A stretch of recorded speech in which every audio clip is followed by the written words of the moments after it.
Hey, what's up everybody? I'm Charlie and I want to welcome you all to my Thanksgiving preparation video. This video features several clips of me preparing over 18 items, literally and almost in full detail, from the preparation to the measurements to the cooking and baking times. I've also divided the video into several chapters just in case if you want to watch a particular video on how to prepare collard greens. I'll have the links to all of the chapters at the top of the comment section and in the description box. So without further ado, let's get started, and I hope you all enjoy the video. Alright, let's get straight to it. So we're going to first start off with making a pie crust. I always make the pie crust first. This recipe only makes one pie shell, but we're going to make 5 of them. Okay, so we're going to first start off with the first one. So in this large food processor, I'm going to add 1 1/3 cups of all-purpose flour, 3 tablespoons of sugar, and 1/8 of a teaspoon of salt. Just pulse that a little bit. Alright, that looks good. Next, we're going to add 4 tablespoons of buttered flavored vegetable shortening and 4 tablespoons of unsalted butter, and both of them have to be cold. So I'm just going to add that in there. Not add them so close to each other, just right. I'm going to post this, and once I'm finished, I'll let you know how many times I've posted it and go from there.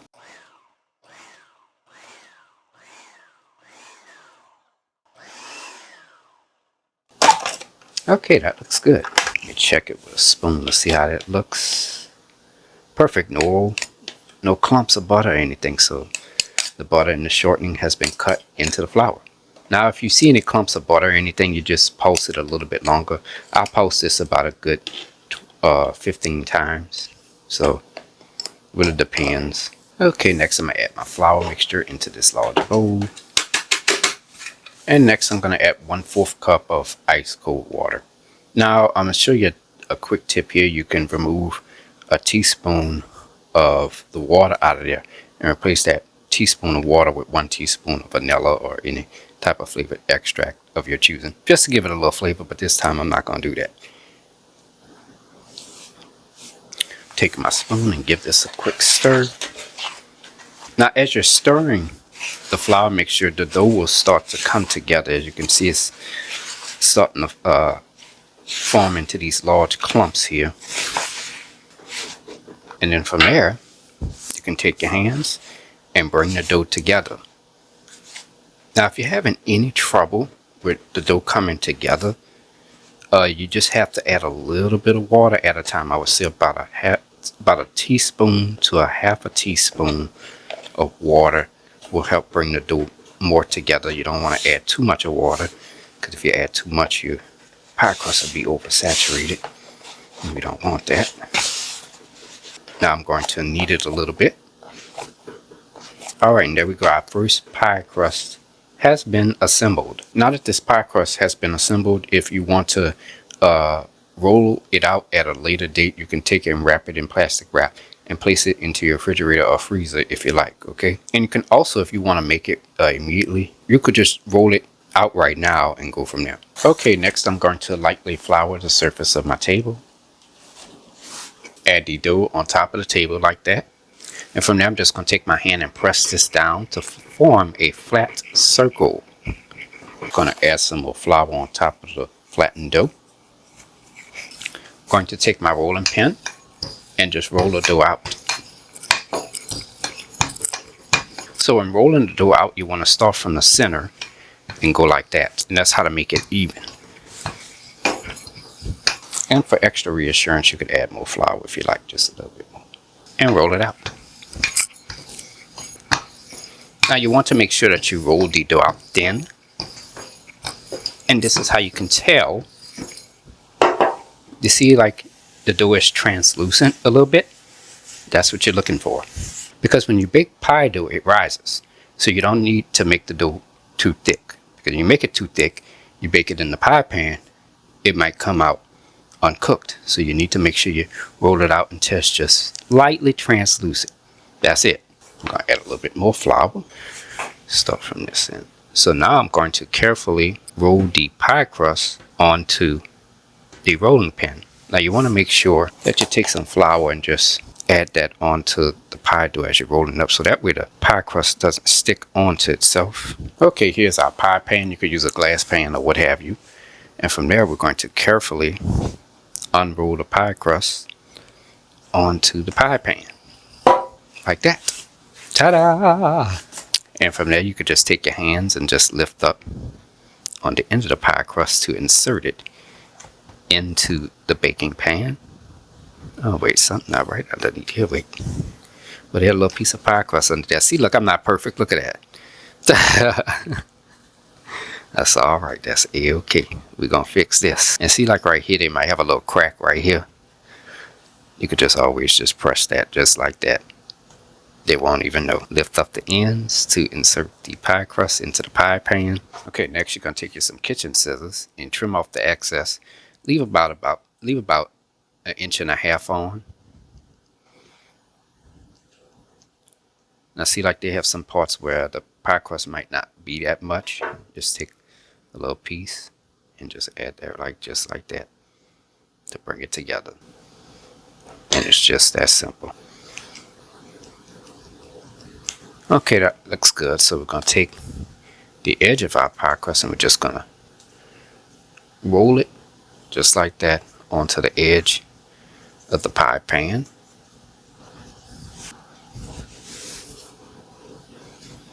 Okay, next you take your hands and just straighten out the top of the top edge of the pie crust. See, look, just making it look presentable. So I'm basically taking my thumb and I'm pushing the pie crust up a little bit, making sure that's good.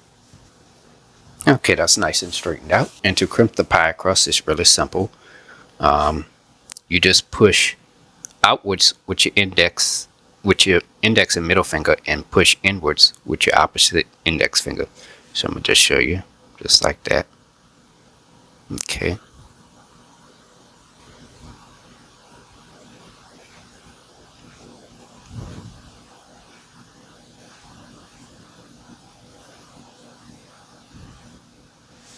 Alright, there we go. Our pie crust has been assembled.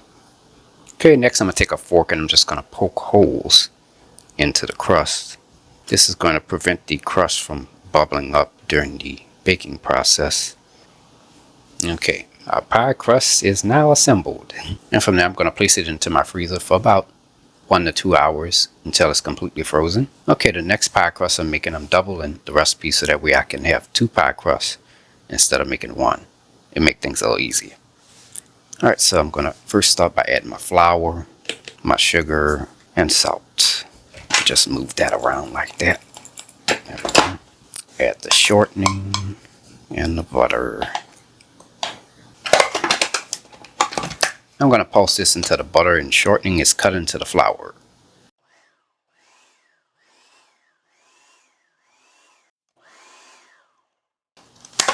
Okay, looks good.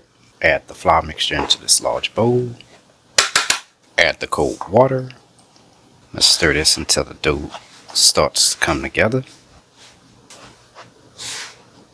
Take my hands and form this into dough.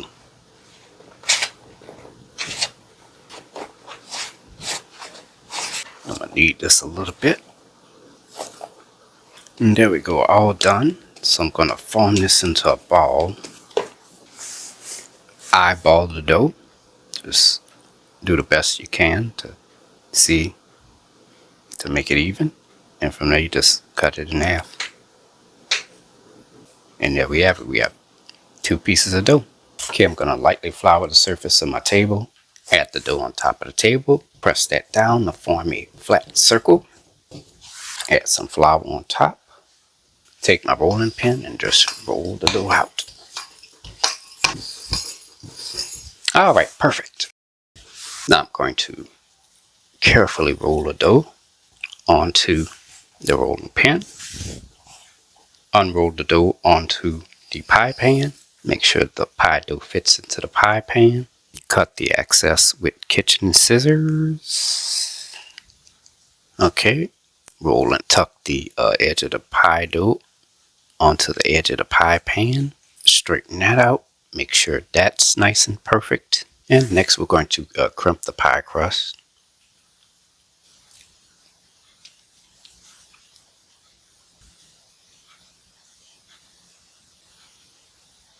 Take a fork and just poke holes into the bottom of the pie crust. And that's it for pie crust 2. Pie crust 3. Lightly flour the surface of my table, even though it's already floured. Add the dough on top of the table. Press it down, forming a flat circle. Add some more flour on top. Make sure you add plenty, so that way the dough won't stick.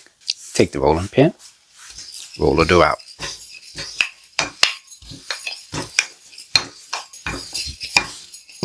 And there's that translucent look that I was telling you about. It's ready. Carefully roll the pie crust onto the rolling pin. Add flour on there so it won't stick onto itself. And from there you just unroll the pie crust onto the pie pan. Look at that, it's just that simple. Insert the pie crust into the pie pan. Trim the excess dough from the sides with kitchen scissors. I'm going to form the edge of the pie crust by just rolling and tucking the edges under, going toward the edge of the pie pan. Next, straighten that out, make sure it looks good. Next, we're going to crimp the pie crust.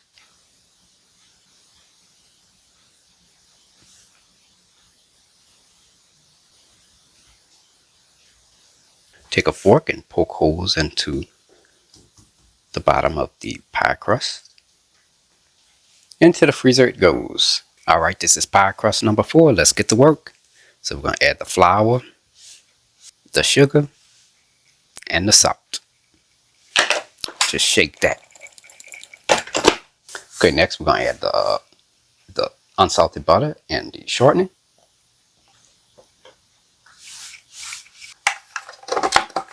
Pulse this a few times until the butter and shortening is cut into the flour.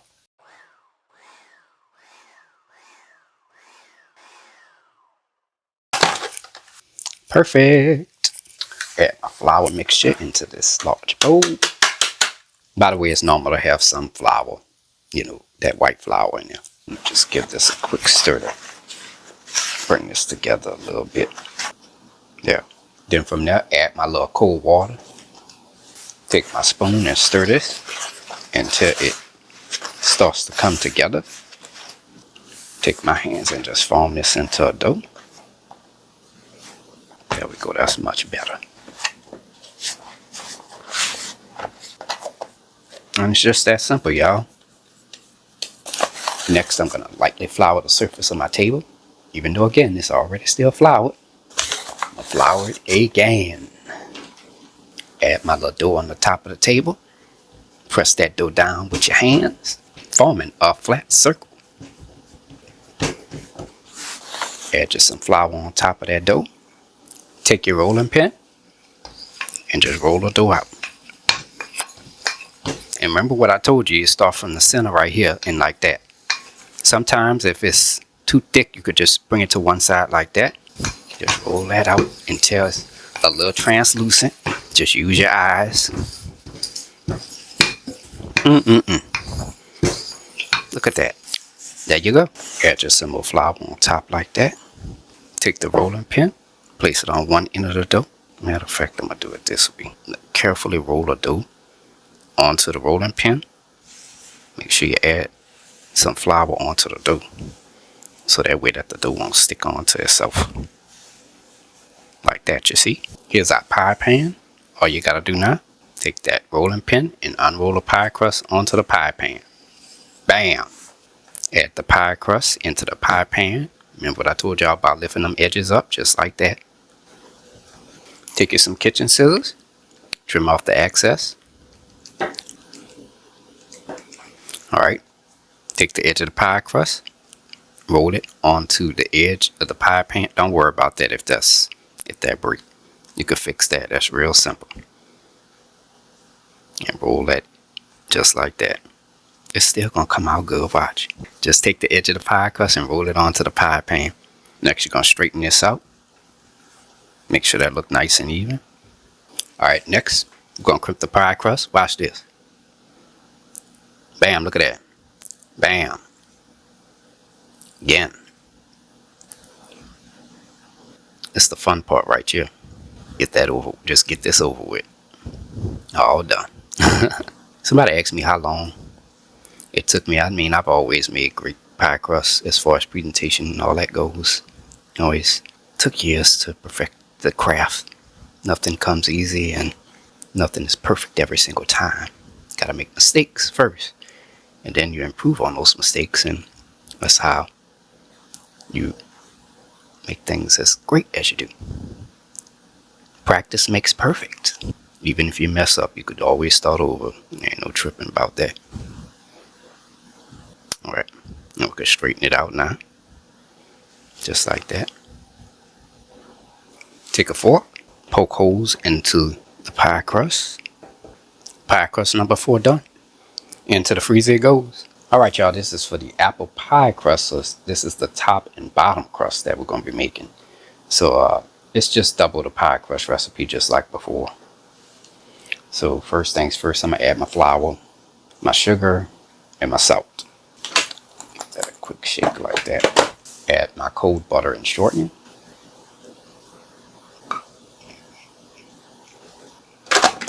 Going to pulse this until the butter and the shortening is cut into the flour.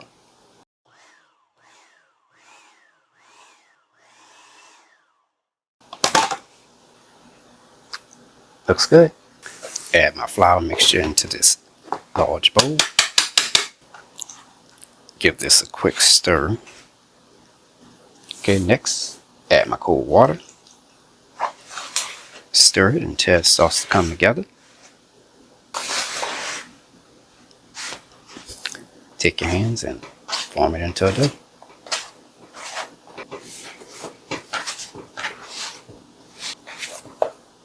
I'm gonna knead this for a little bit.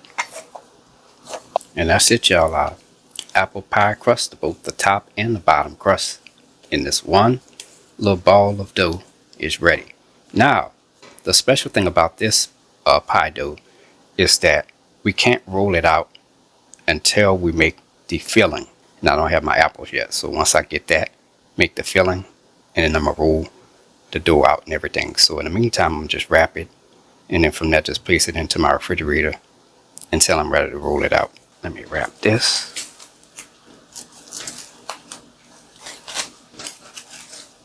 Into the refrigerator it goes. And here is our pie crust, 4 pie crusts, frozen, ready to go.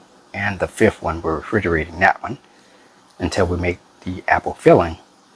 Alright, now to store these pie crusts, it's really simple. You can place them in the freezer, but you have to make sure that the pie crusts are frozen first, then you stack them, just like that. And from there you can place them into your freezer. Now you don't want to stack them while the pie crusts are not frozen, because what's going to happen is that if the pie crust is not frozen, the pie crust is going to stick to each other, so you don't want that. And here's another tip. For long storage, you really don't have much to do. You can line a piece of parchment paper in the pie pan, with the pie dough in it, and from there you could just place it in a clear plastic bag, or just wrap it with some plastic wrap and just put it in the freezer, and that's it. You can keep it in your freezer for about 3 to 6 months. You can also pre-bake it and freeze it as well. If you have a dessert that you got to make where you have to pre-bake the pie crust, you can do that. Or you could just leave it as is. Alright y'all, and that's it for day 1. Got all the pie crust done. I'm really excited about that. And the return of the apple pie, I'm really happy about making my apple pie. It's been about 9 years since I made one for Thanksgiving, so I'm really excited about that. Now, as you can see, I might look a little tired because I had more than just making the pie crust today. Of course, I had to go to the grocery store, of course, and I don't necessarily have everything I need. I just have about 4 more things I need. So this year, this is what I'm doing. In the past, I used to be all organized. This is what I'm doing this year. I'm just going with the flow. So I'm just gonna do what I gotta do to get this done, and that's the most important thing, is to work and get it done. That's my mission for this year. That's it. Yeah, so because the store, this not in stock, they don't have this gone bad, you gotta wait for this, So I just told myself, you know what, I'm gonna just wait patiently go to a couple other stores, see what I can get, and just go from there. That's all. Now, as far as tomorrow, I don't even know what I'm doing. I'm just going with the flow. It's about a good 10 days. About, I don't even know how many days it is. Let me see. Monday. It's about a good 11 days before Thanksgiving, so I'm ahead of schedule, so I'm good. But anyways, tomorrow I might get started on the sweet potatoes. Might bake the cornbread, so that should be interesting. Yeah, might do that. Because everything else, I'm not making everything else until later on in the week anyways. I still got to get the seafood and everything, so when that time comes, you'll know. But anyways, I'll see y'all tomorrow. Alright, we're going to get started with our sweet potatoes for our sweet potato pie. So I'm just going to first rinse the sweet potatoes off with cold water.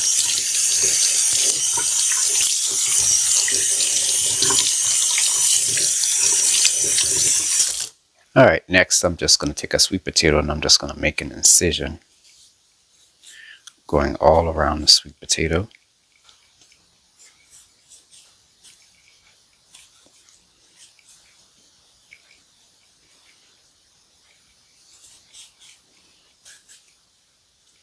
Just enough to break the skin, that's all.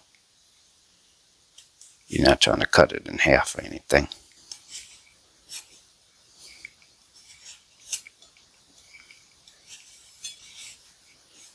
And as you can see over here, I lined this large baking pan with aluminum foil, just in case when the sweet potato bakes, it'll leak into the aluminum foil instead of in the baking pan. So for now, I'm just going to take the sweet potato and just add it into the baking pan like that. And there we go. Now that's out the way. I just add a little small bit of water in there, just a little bit. That'll help steam them a little bit while they're baking. Okay, next I'm going to add some aluminum foil on top of the baking pan. I'm going to take a large fork and I'm just going to poke holes at the top. Let's put this in the oven. Okay, next I'm going to place these into a preheated 380 degree oven. I'm going to place the larger pan on the bottom rack and the smaller pan on the upper rack. And I'll let y'all know the baking time and everything once it's done. Alright, our sweet potatoes should be done, so let's go ahead and remove them out of the oven. Alright, let's remove this off here. You want to be careful with removing the aluminum foil because it might be, steam might escape. And this is the other one. Now, how to tell if the sweet potatoes are ready? See, like this, if you touch it, see, like right now I'm touching them with my finger, I could automatically tell that they are done. Look at that. Oh yeah, that's ready. Another way you could tell, just take a large fork, stick them in each sweet potato real easy. Oh yeah, they done.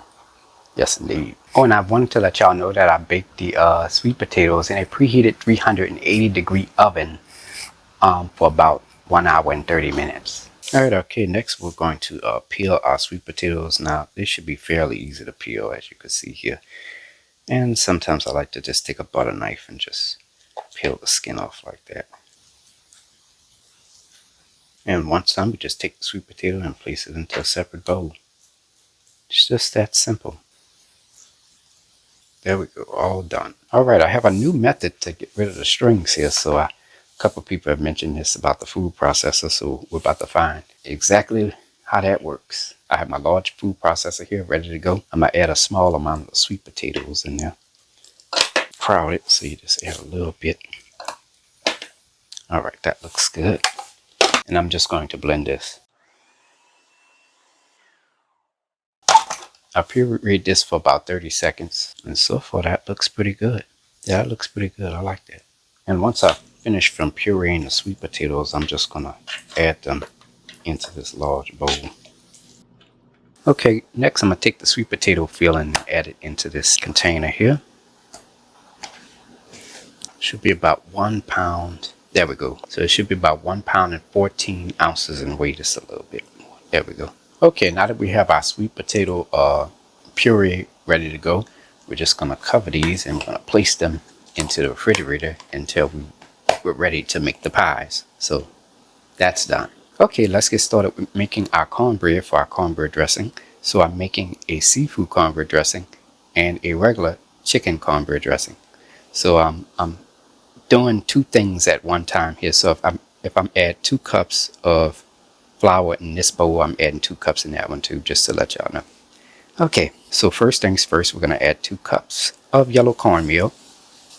So that's 2 cups of yellow cornmeal in this bowl and 2 cups in this bowl. So you only want to follow it with one bowl, okay? 2 cups of all-purpose flour, 1 1/2 teaspoons of baking powder, 1 1/2 teaspoons of baking soda, 3/4 cup of sugar, and 1 teaspoon of salt. Going to stir all the ingredients together.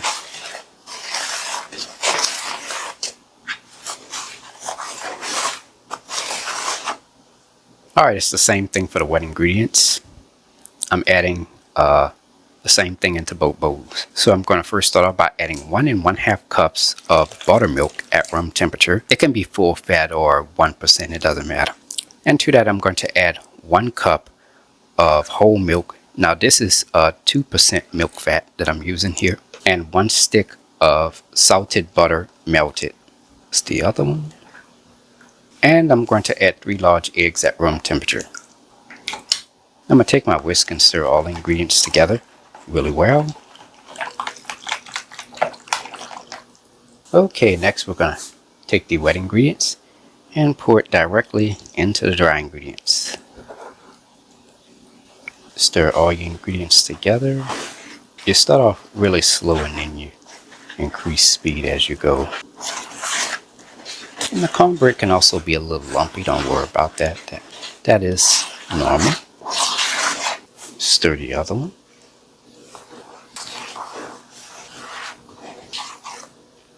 And our cornbread batter is ready. I'm going to take some butter and I'm just going to spread that around the bottom and the sides of my baking pan. Do the other one. Okay, next we're going to pour our cornbread batter into our baking pans.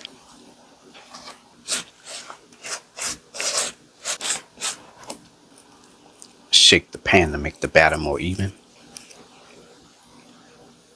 And now they're ready to go in the oven.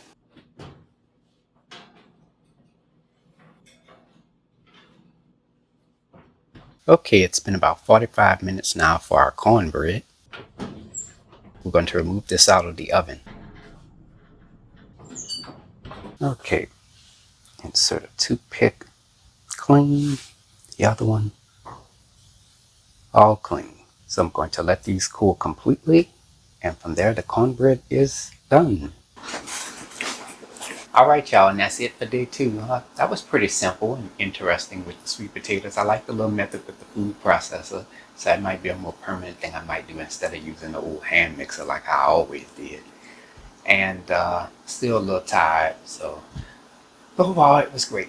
Now I have a game plan. So the stocks are usually the main component of all my dishes. So tomorrow and Thursday I'll work on making stocks. I'm making a chicken stock. I'm making 2 different types of chicken stock. The pork stock, which is the neckbone stock for the greens, and I got to do the shrimp stock too.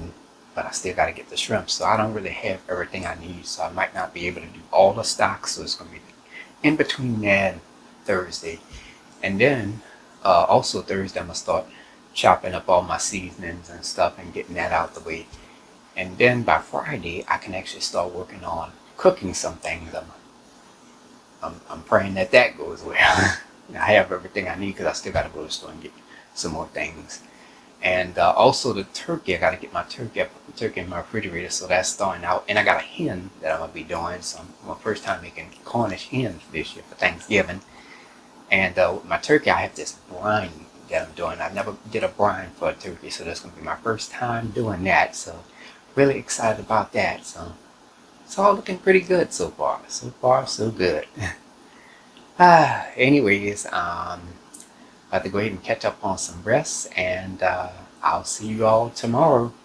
Like I said, I'm just going with the flow of what I gotta do and get it done, and that's it. It's all you can do, you know. Peace. Okay, we're going to go ahead and get started with our seasonings. And I'm going to chop up about 6 yellow onions.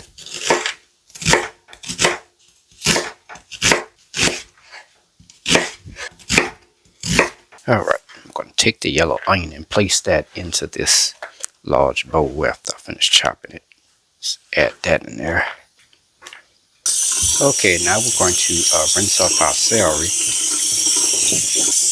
Now you want to make sure that you rinse off your celery really good. Make sure you take the ribs of celery and try to pull them out and just rinse them off individually. Because sometimes there may be dirt in there, so you don't want to have dirt in the food or anything like that. So you want to make sure you check and inspect and make sure everything is good. Rinse it off really well. And then after you rinse it off, you give it one last full inspection to make sure everything is good. It's good. Okay, next, I'm going to just take this section right here, a little small portion, and just cut that off. Okay, now I'm going to go ahead and chop up my celery.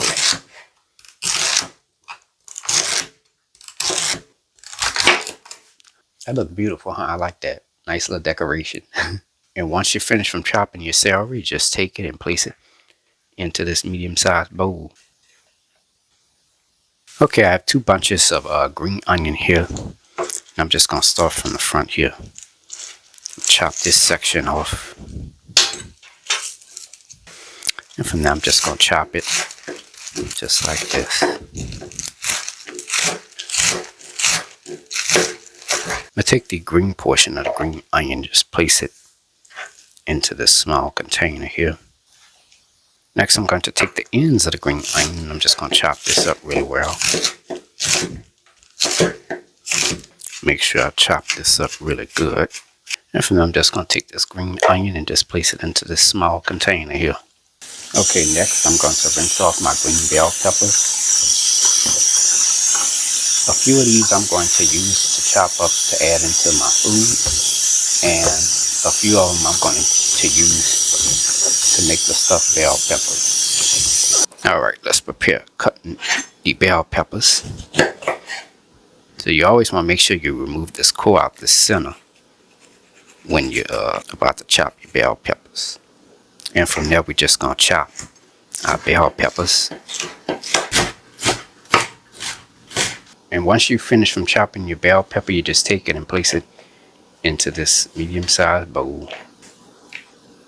Alright, now I'm going to start with my bell peppers. For my stuffed bell peppers, so I'm going to just take my bell peppers, I'm going to just cut them in half like that. And see this right here, the core, you just take that, kind of do a little carve in here just like that. Pull that out. Just that simple. Same thing with the other one. I'm going to just carve that out right there. Cut this middle section right here. Pull that out. And once done, you just rinse them out like that. And our bell pepper halves are ready. Now, I'm not going to parboil them today. I might parboil them either tomorrow or Friday. I have about 10 of them. So this year I'm aiming for about 8 to 10 altogether. I just have 10 just in case if I need a little bit more. And that's it. Okay, now what I'm doing is I'm taking my garlic cloves and I'm cutting them in half. This is going to be for the food that I'm cooking. This is going to be like for the stuffings and the bell peppers. I have to cut a different set of cloves of garlic for the roast, which I'm going to do next.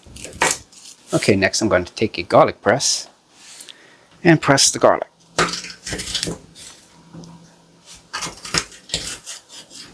Now after you finish pressing your garlic, you just take the garlic and put that into this small bowl here.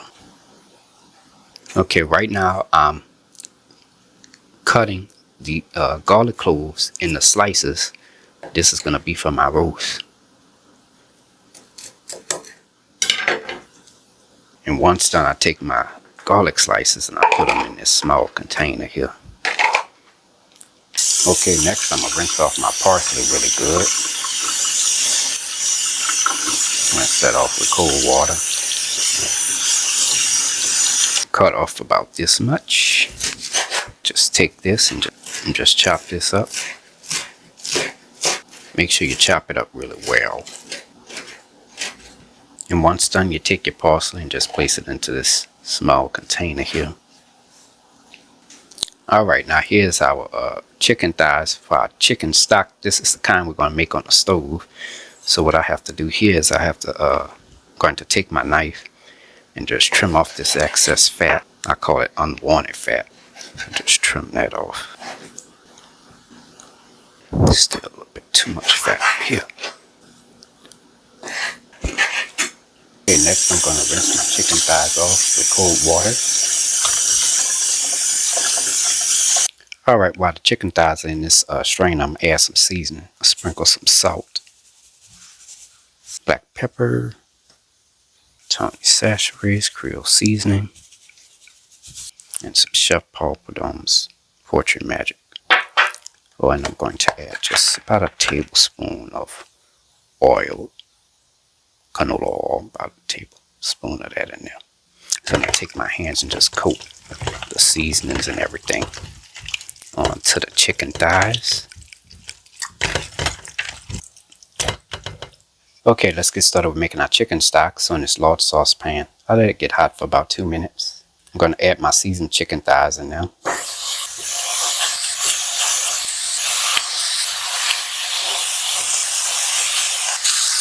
Now just flip these over, and after about 4 minutes, as you can see, some of the skin and stuff is stuck to the pan, but I'm not worried about that because when I add the water in here, that'll cook. Now I'm going to leave that off there. So, alright, so I let my chicken sit on both sides for about 3 to 4 minutes each. So I'm going to just add 2 quarts of water.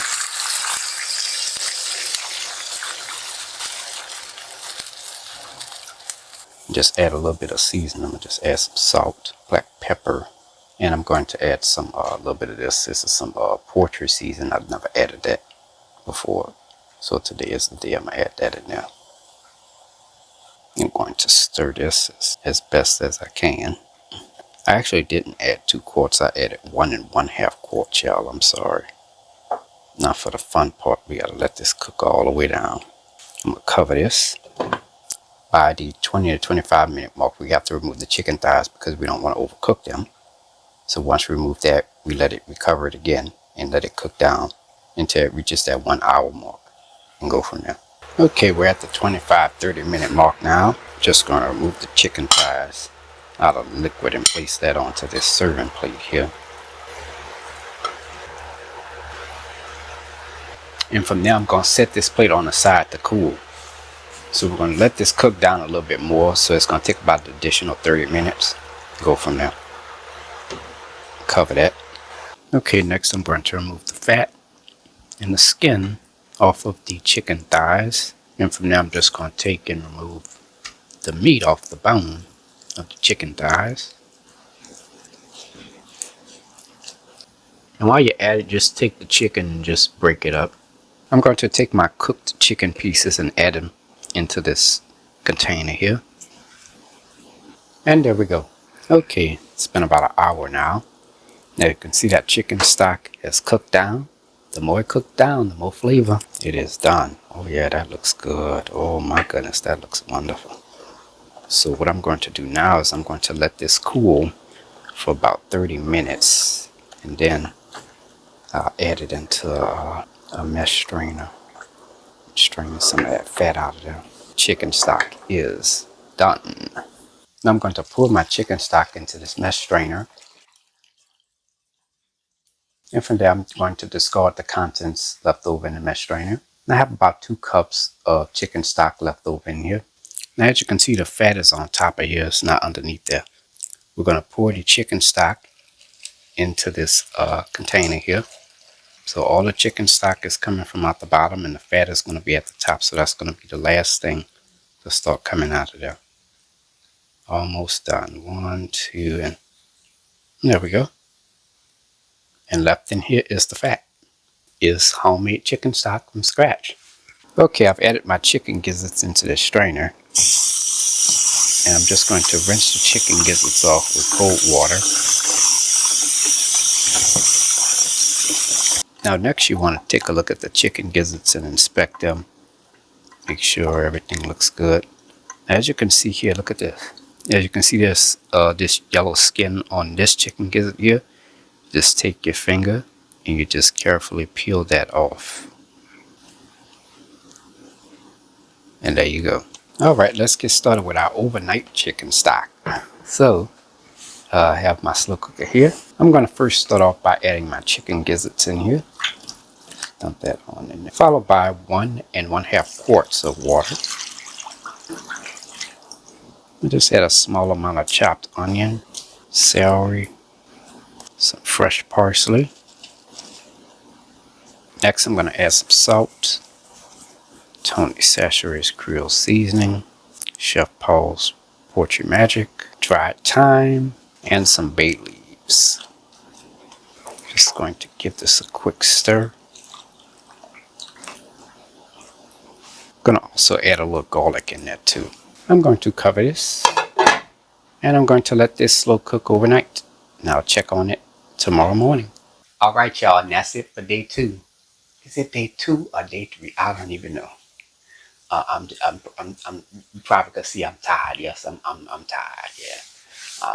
Been to the store, had to go to the store, come back, do this. I'm still not done. I still gotta go clean up. So I'm about to become untied. So once I start, that's it. See, I'm already untied right now. So I've been on my feet all day. So the good news is I was able to get all the seasonings done. I did the chicken stock. I have my gizzards in my slow cooker right now, so that's gonna be overnight. First thing in the morning, I'm gonna start working on the pork stock, and then I gotta make the shrimp stock. That's gonna be at a later date. So that's gonna be at a later time in the day.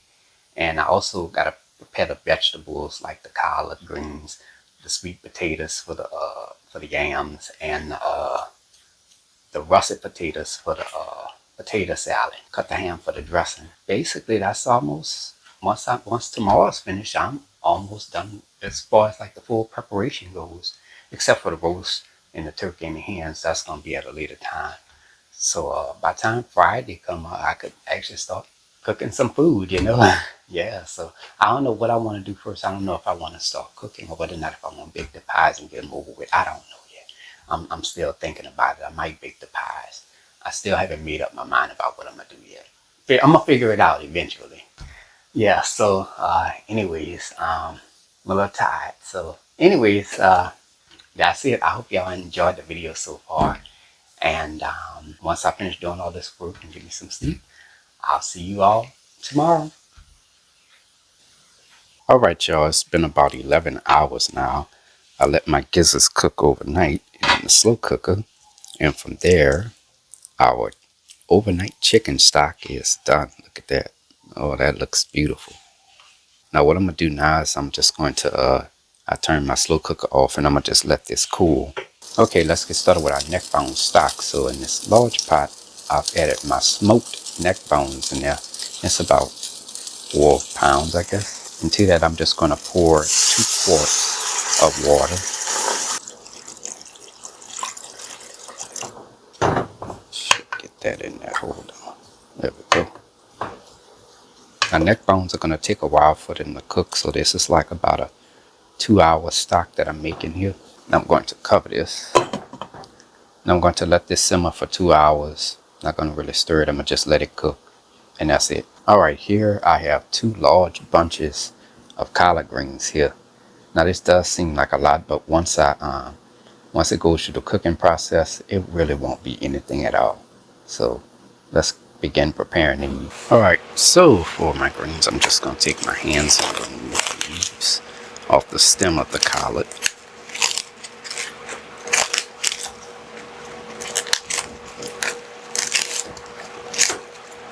Next, I'm going to stack the collard green leaves on top of one another. And then I'm just going to roll it up like a jelly roll. And chop it.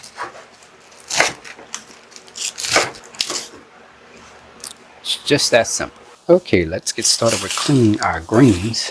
In this strainer, I have a large bowl underneath it filled with water. Just going to take the greens and add the greens in there.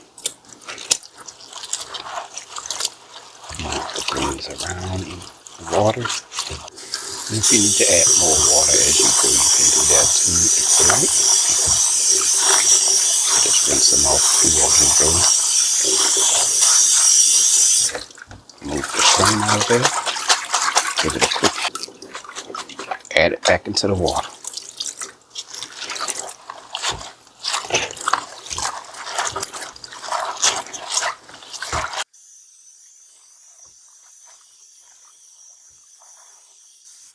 Remove the strainer.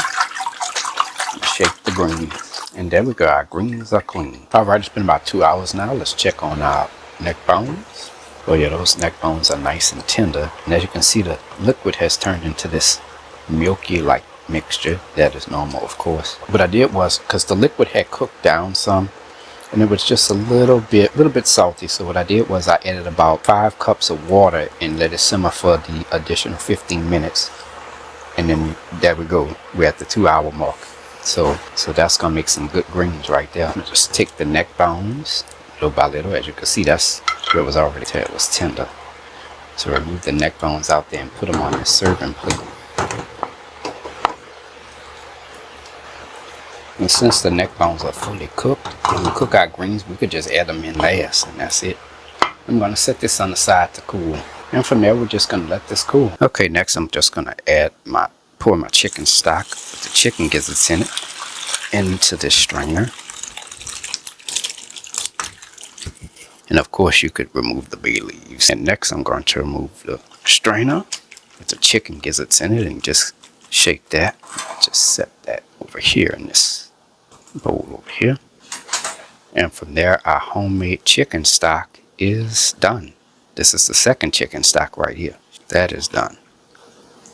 Okay, I've separated my chicken gizzards into 2 separate containers. One is going to be for the stuffing, and the other one is going to be for the dirty rice. Now the one for the dirty rice, I'm going to add it into this food processor. I'm going to pulse this until it resembles coarse crumbs.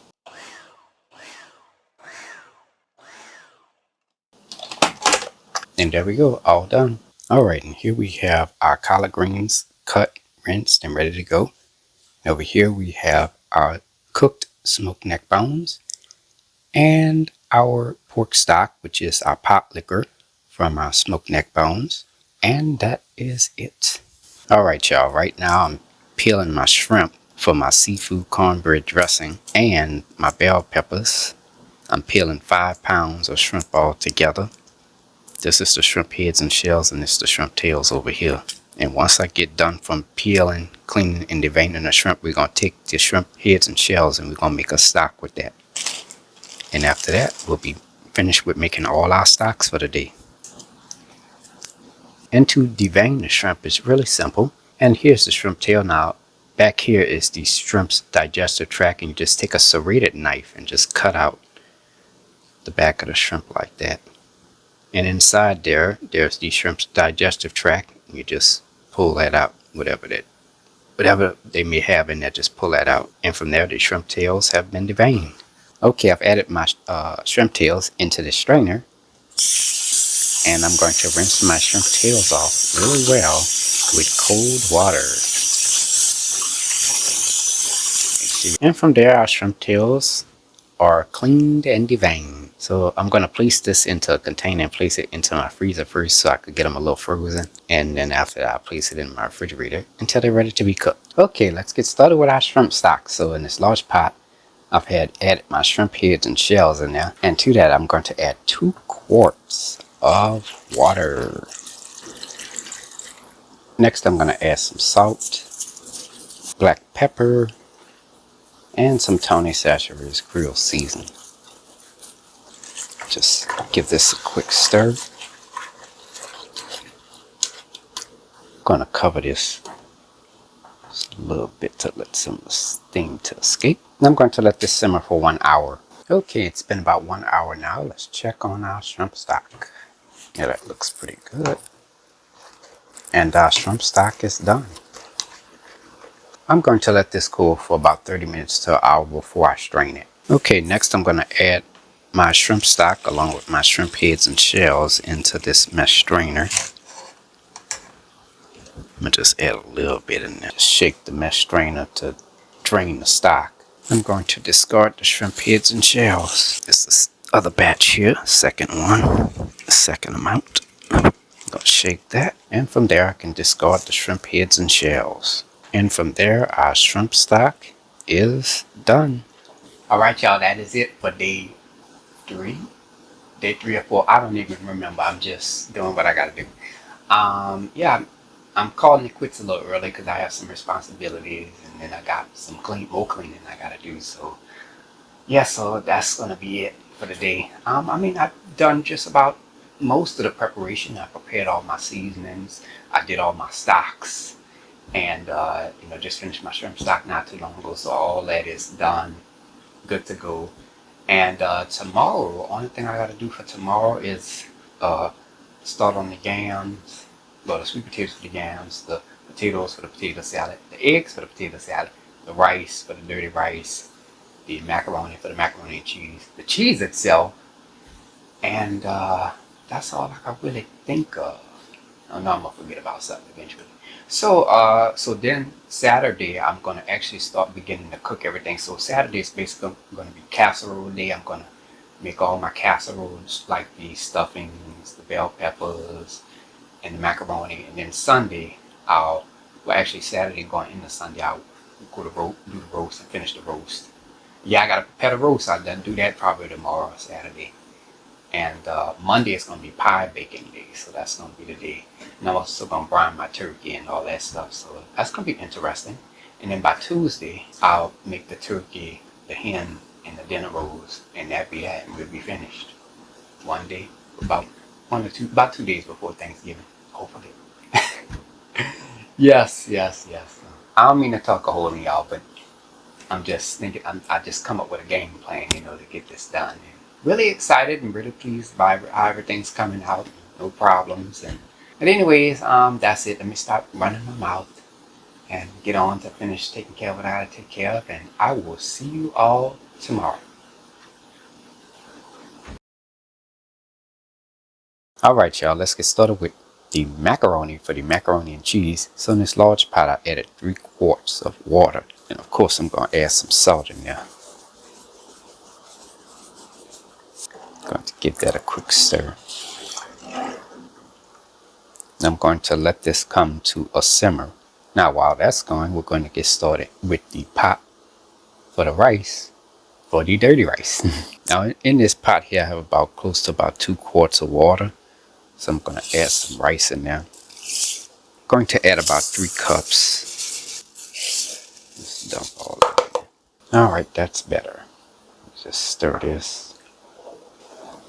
I'm going to let this come up to a simmer. Okay, the water is starting to come up to a simmer for our macaroni and cheese. So I'm going to add 2 pounds of elbow macaroni in here.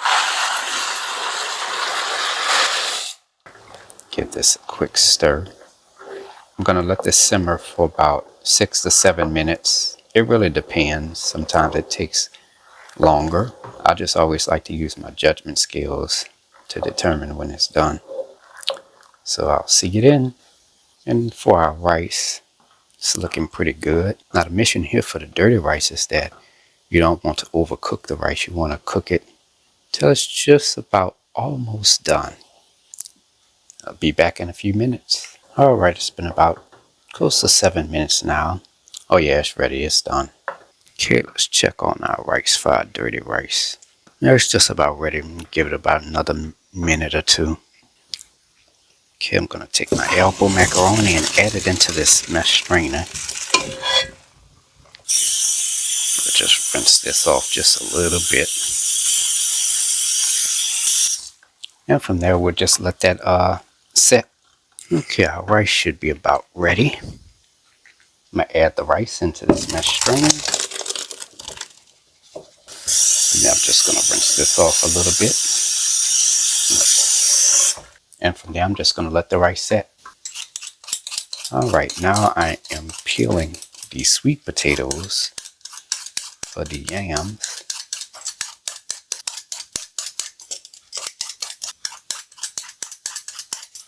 Now, as far as the sweet potatoes go, you can cut them several different ways.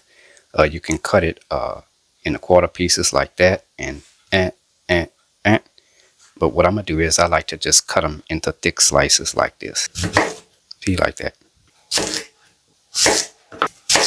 And this is how our sweet potatoes look after we finish from cutting them.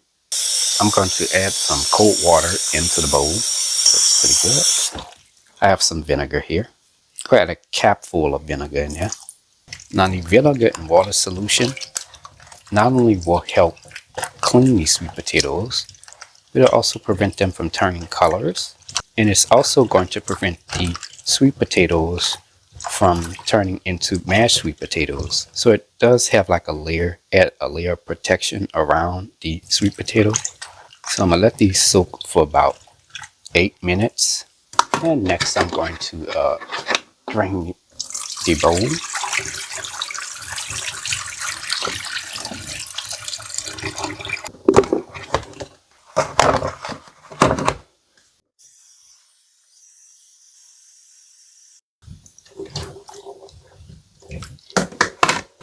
And drain the bowl again.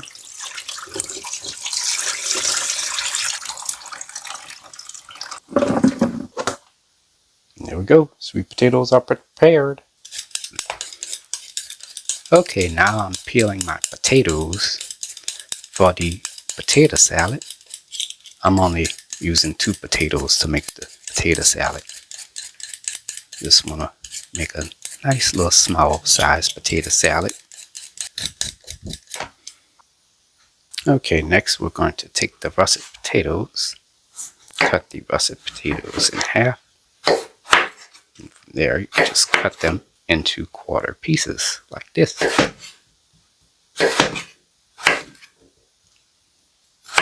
And there we go. Okay, I've added my potato cubes into this large bowl. I'm going to fill the bowl up with water. Just going to move potatoes around in the water.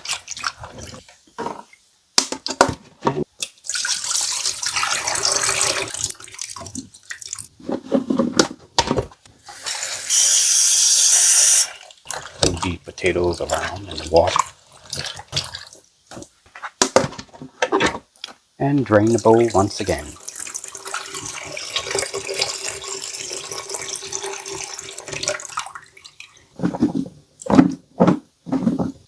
And from there, our potatoes are ready. Okay, next we're going to take our ham chunks because these are pretty big.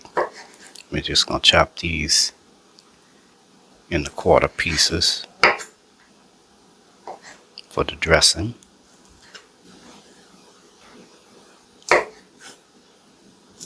Once done, you take a diced ham and just place it into this small bowl. There we go, our ham is chopped up and ready to go.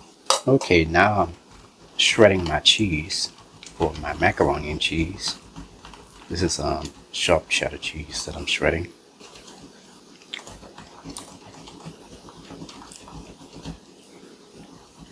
Next, I'm going to shred some pepper jack cheese. And there we go, our cheese is ready to go. Okay, let's get started with our roast. So I place my roast into this strainer. And from there, I'm just going to rinse my roast off with cold water. I'm going to take some napkins and just pat the roast dry. I'm going to take a serrated knife and I'm just going to poke holes along the top of the roast. Next, I'm going to take the garlic cloves and just place it inside the roast.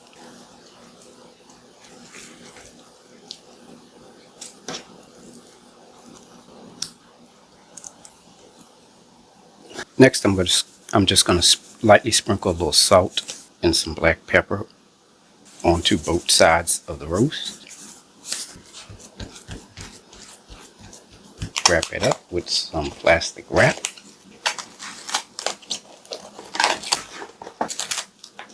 And from there, we can just place this into the refrigerator and it's just ready to be cooked. Okay, next we're going to take our cornbread and we're just going to crumble it into this baking pan here.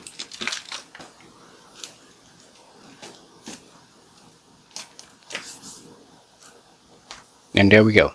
Alright y'all, here is everything that I've made so far. We're gonna start in the back right here. There's the 2 pans of the cornbread that we just crumbled. Here's the greens right here. Start the one right there. This is the macaroni, the rice for the dirty rice. That's the bell peppers for the stuffed bell peppers. Over here I have all my seasonings, my onion, my green onion, my celery, my bell pepper, and my garlic over here. And that's my fresh parsley. Here's the cheese, the shrimp. This is the smoked neck bones, the roast. And here is the chicken gizzards. That's the for the stuffing, and that is for the dirty rice. Another one for the stuffing. That's the ham for the stuffing. Here is the pureed sweet potato for the sweet potato pie. And we have our stock, our shrimp stock, our pork stock, and our chicken stock. There's both of them right here, but they covered. And back here we have the sweet potatoes and the regular potatoes for the potato salad. Oh my goodness, this was a lot. Alright y'all, let's get to cooking. So this pot is going to be for our seafood dressing, and this pot over here is going to be for our regular dressing. Well, I got to turn the fire down on that one. Hold on. Now I'm going to be cooking 2 things at one time, so bear with me. I'm going to do the best I can. Okay, I'm going to add 5 tablespoons of salted butter in there. Well, and same thing for this pot, 5 tablespoons of salted butter I added in there. Okay, next I'm going to add some chopped yellow onion. I don't necessarily have a preferred amount to add, I just add it in there. I just eyeball it. Now, same thing for this side. As you can see, the pot is starting to burn a little bit, but that's alright. Throw that onion on in there.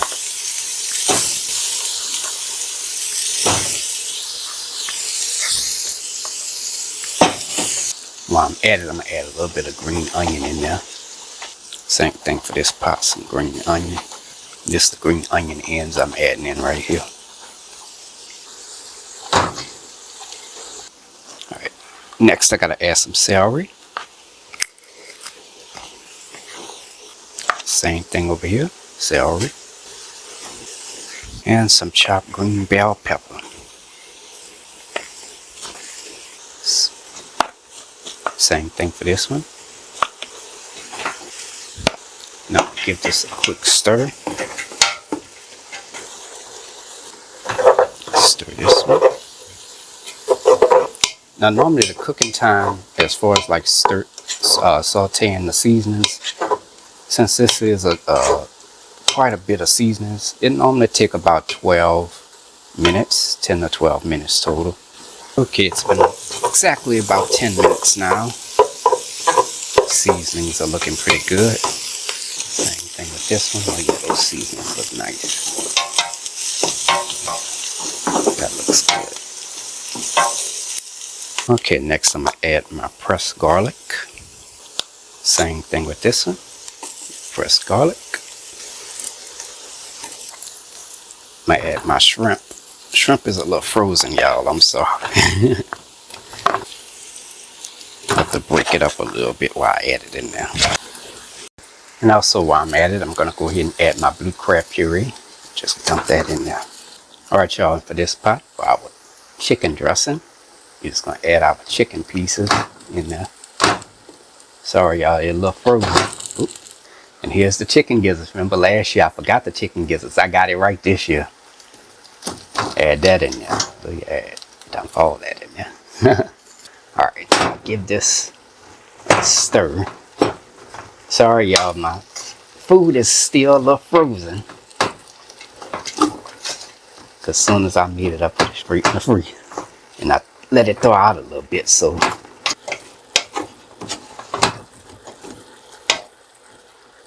And on this side, same thing. We're gonna give it a quick stir. And of course the seafood was frozen, literally frozen when we added it in here. So bring this back up to temperature. Alright, that looks good. I think it's time to add some seasoning. Now y'all ready? Now, as far as seasoning goes, it's real simple. Gonna add some Tony saccharies in there. Add some salt, black pepper, some Chef Paul Prud'homme's seafood magic, dried thyme, rub sage. Same procedure for over here. You're just gonna sprinkle some Tony saccharies in there, some salt, black pepper, dried thyme. I have some poultry seasoning. Just add a little bit of that in there, and some rub sage. Let me just give this a quick stir.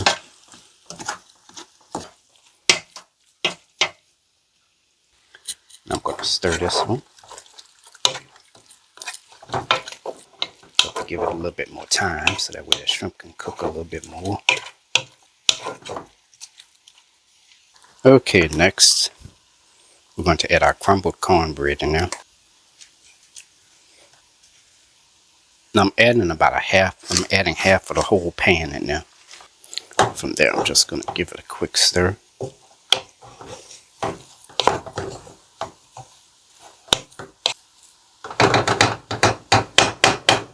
And now we can add the second half of the cornbread in there.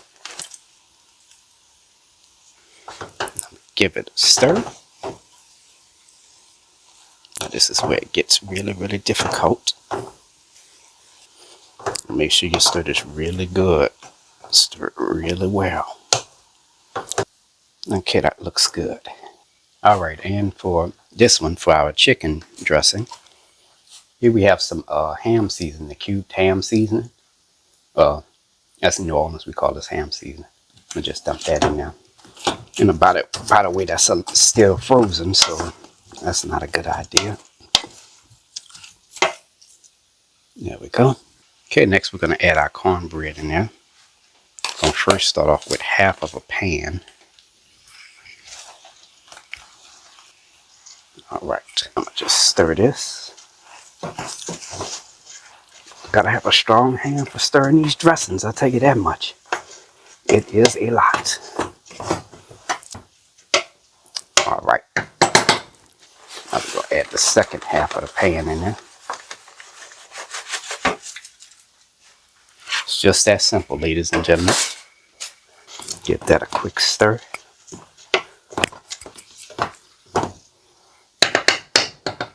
Okay, next I'm going to add some of my chicken stock from the chicken thighs. And we have some of the chicken stock from our chicken gizzards.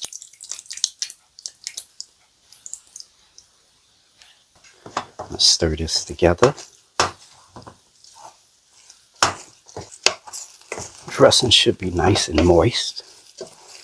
See, when your stuffing starts to come together, you did it right. That's what you're looking for. Okay, now for our seafood dressing, here we have our shrimp stock. Just gonna pour that in there.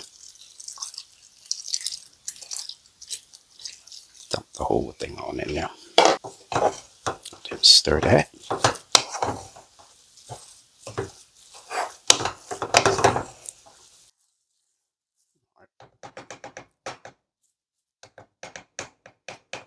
I add a little bit more shrimp stock.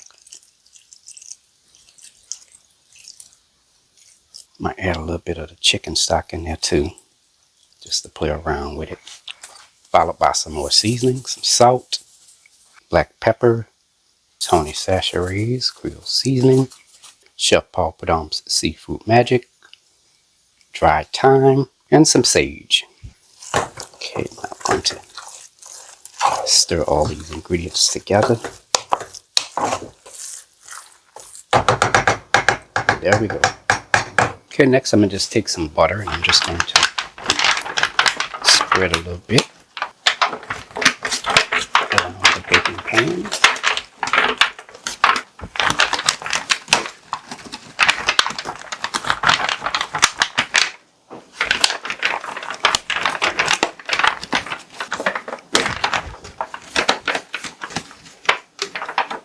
Okay, next I'm going to add the dressing into baking pan.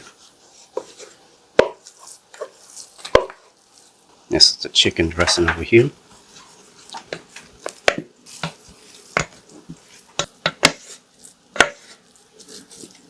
Gonna spread this around.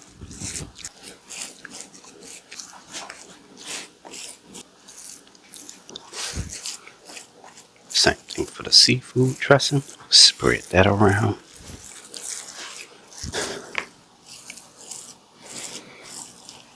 Gonna sprinkle some breadcrumbs on top, just a little bit. Same thing over here. Now it's ready for the oven.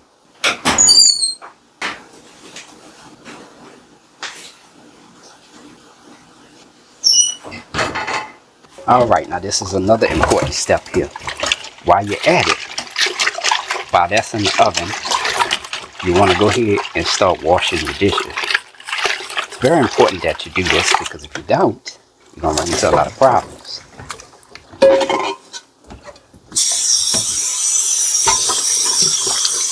Just wash as you go. I tell you, these little containers right here, they sure come in handy for when you need them. I still have my country crock containers from like 12, 13 years ago. Definitely come in handy when you gotta store food, I tell you that much. Yeah, so when you wash your dishes, you'll have enough room to start the next dish, which the next two dishes we're going to start once the stuffings come out of the oven. We got to start on those, so there's no breaks. No breaks, all go.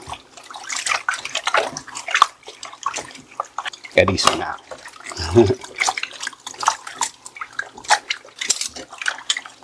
Now in this pot I added a little water and a little dish liquid in there. And I'm going to let that simmer for a couple of minutes just to get that burnt on stain softened a little bit. Alright, I'm going to add a little bit more water in there. Dish soap. Take a little Brillo pad, or you could use a stainless steel scrubber or a Brillo pad. Scrub that off. People always ask me about my oven. How you keep your oven so clean? This is exactly what I do. I scrub. As soon as I have a spill in my oven, whatever that is that's in there is coming out. And I'm going to do exactly like this. It's just that it's not going to be all this water though. You got to scrub it real good. Get you a nice Brillo pad or stainless steel scrubber. And scrub just really good.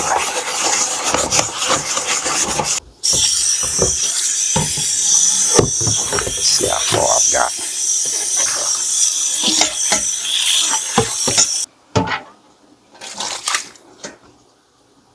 Oh yeah, that came out nice.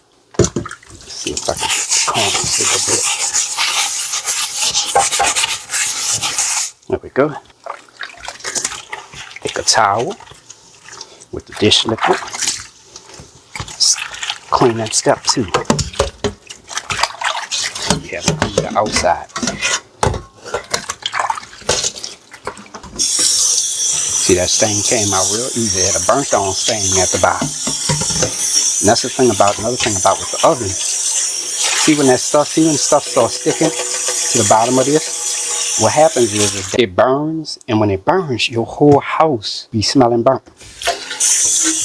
So for me, I can't tolerate that. I gotta get rid of it right away. Get rid of the stain right away. Don't like it at all.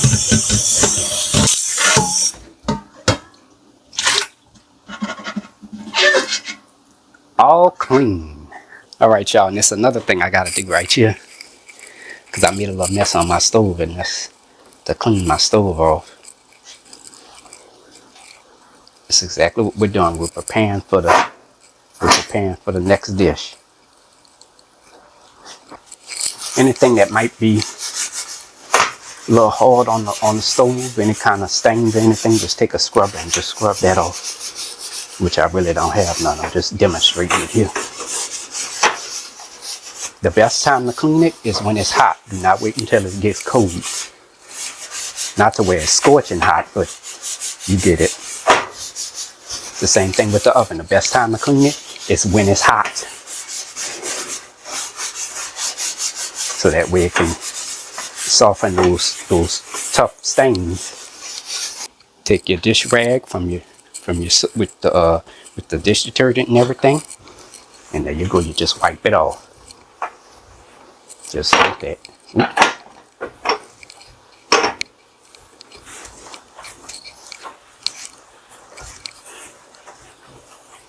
And again, same thing. I'm not done yet. Make sure you wring all the water out this time. And you take and you wipe it off once again. Just like that.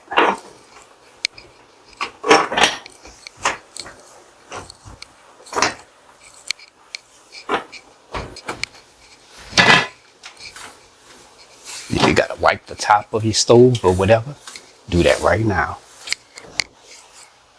Put your burners back on.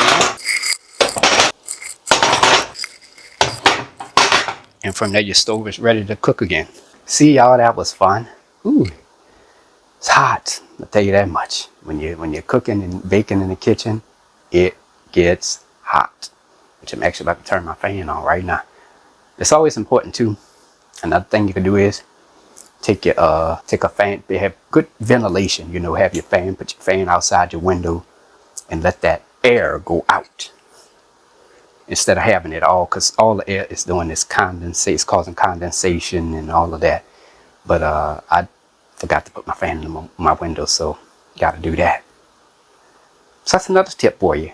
And there we go. We have our fan in the window. All right, y'all. Our dressings are done, so let's go ahead and check on them. Oh yeah, that turned out beautifully. Yeah, I did switch the dressings. This was at the bottom and that one was at the top. About at the 30-minute mark, I switched them. Let's go ahead and remove these out the oven.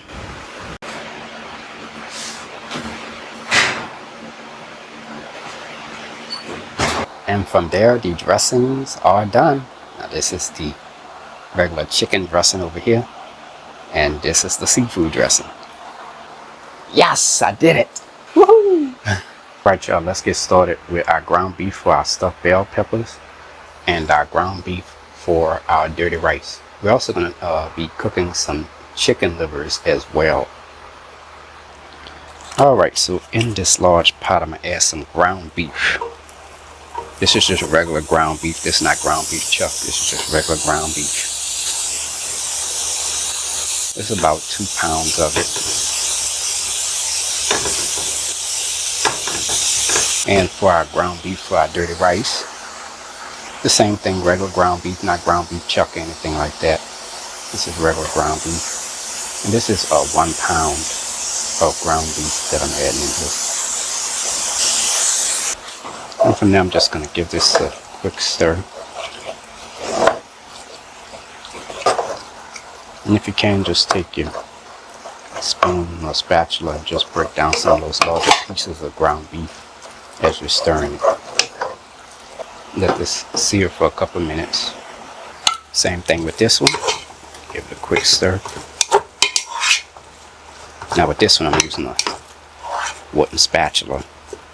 The same thing, as you're stirring, just break some of those larger pieces of ground beef down with the spatula. So we're just going to let this cook down for a few minutes and go from there. Okay, our ground beef is done for our stuffed bell peppers. And take nothing but like 8 to 10 minutes to fully cook. Same thing with the dirty rice. Ground beef is done. I had already turned my fire off, that's why you don't see it simmering.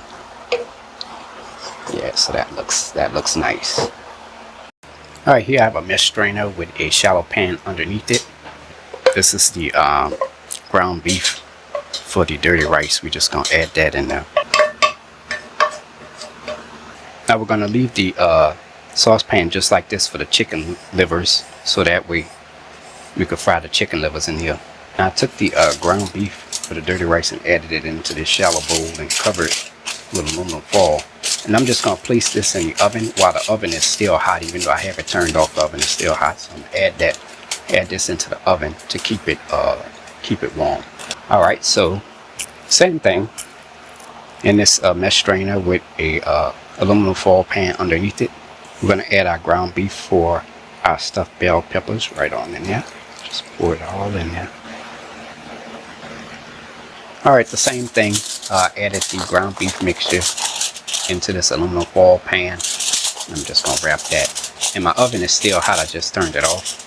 So I'm going to just put this in the oven to keep it hot, because we still have to parboil the bell peppers for the stuffed bell peppers, and we got to cook the chicken livers, and I got to clean up. So see you then. Now as for the leftover fat, this is what you can do with it. You can take it and put it in a container and place it in your freezer, and you could use this for other dishes as well.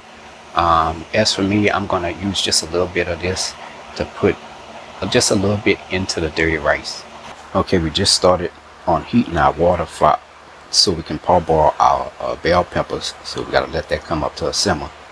And while we're at it, we're going to get started with cooking the chicken livers for our dirty rice. Okay, let's get started with cooking our chicken livers. So I'm going to add some of my chicken livers.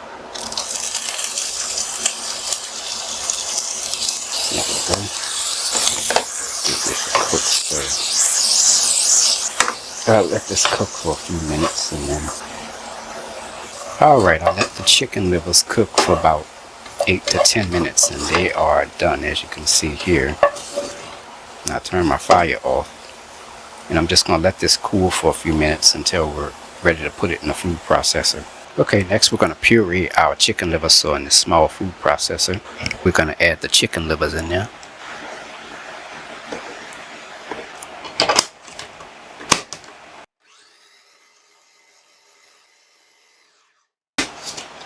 Alright, I pureed that for didn't take no more than about 15 to 20 seconds. Because the only thing we did is we broke down some of those larger pieces of chicken liver. And that's how it looks there, nice and pureed. Exactly what we're looking for. Coarse crumbs. Yeah, that looks good. Alright, now I've taken my ground chicken livers and placed it on side the ground beef for the dirty rice.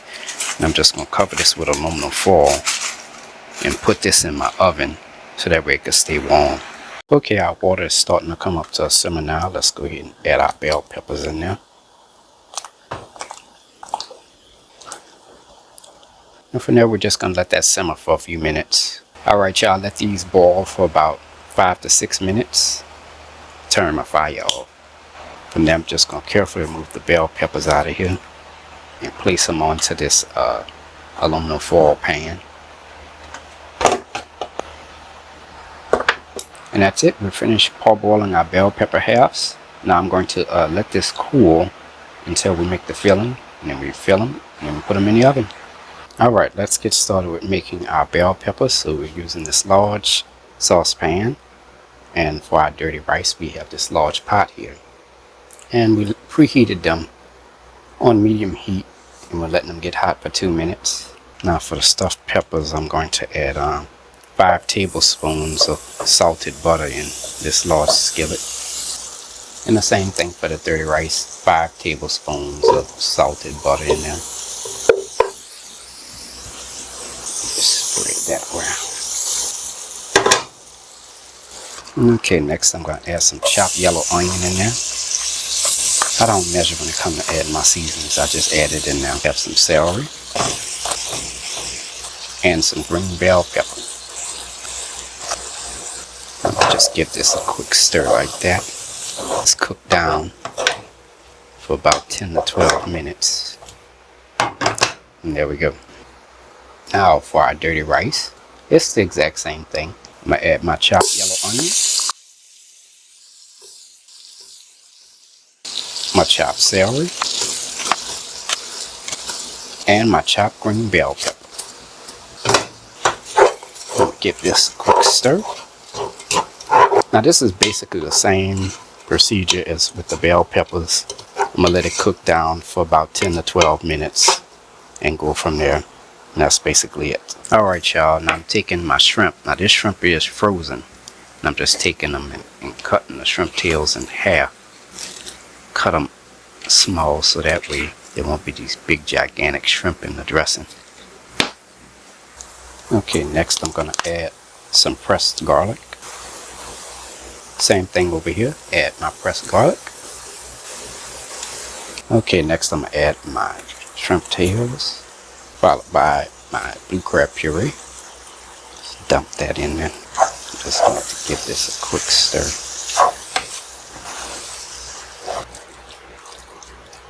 And for our dirty rice, we have our ground beef and ground chicken liver mixture.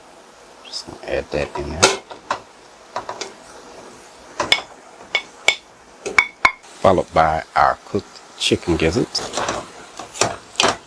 Right, just stir all these ingredients together. Now what I want to do here is I want to let this get hot. And then from there we can add some seasoning to it.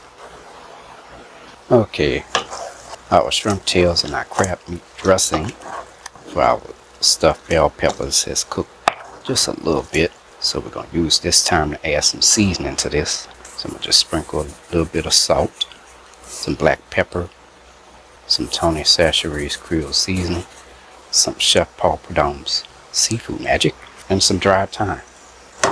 Let's give this a quick stir. Now when it comes to this, you don't want to add too much of seasoning to it. If you put too much, you'll overpower it. Seafood don't really need all that seasoning to it, added to it. Looks pretty good. Okay, next I'm going to add my ground beef in there.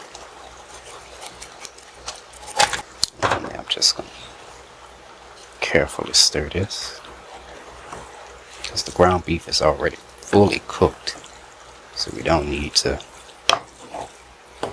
really add too much to it. I'm going to add just a little bit more seasoning and go from there. Just lightly sprinkle some salt, black pepper, a bit of Tony Chachere's Creole seasoning, a little bit of Chef Paul Prud'homme's seafood magic, and just a little bit more thyme. Let's give this a quick stir. Now I'm going to turn my fire off on this because the dressing is basically done, and then we'll come back and we'll add some breadcrumbs and some shrimp stock to it.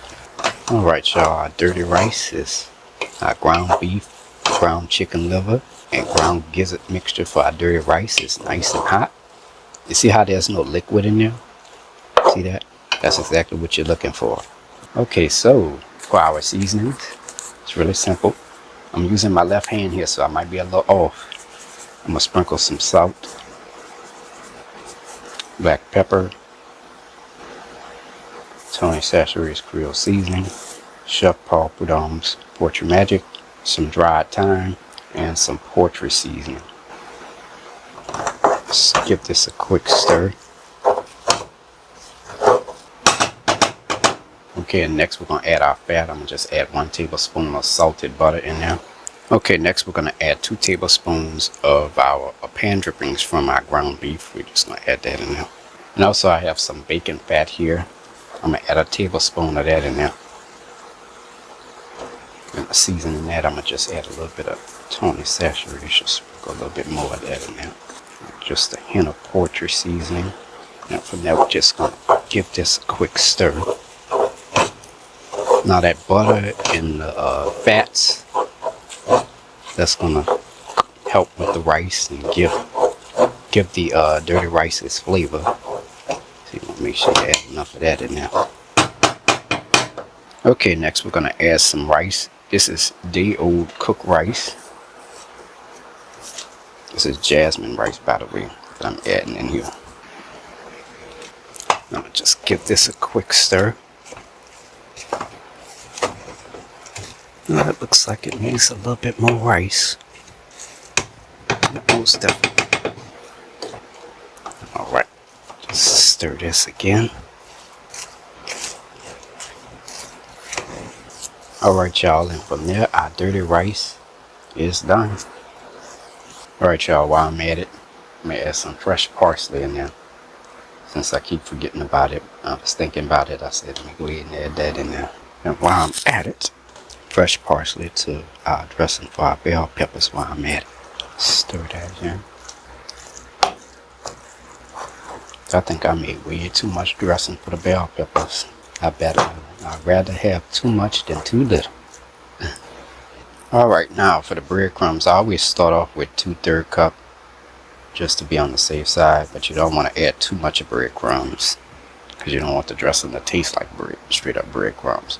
You just want the breadcrumbs to thicken the dressing. That's all you really need.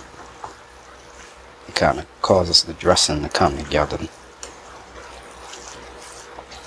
So you just always start off with a little bit, and if you see any, if it doesn't start to come together, then you just add just a little bit more.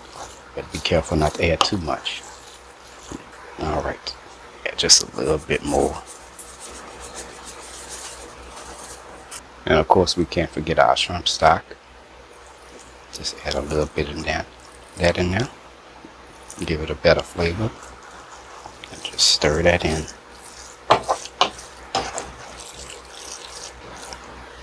I did add a little bit more shrimp stock in here.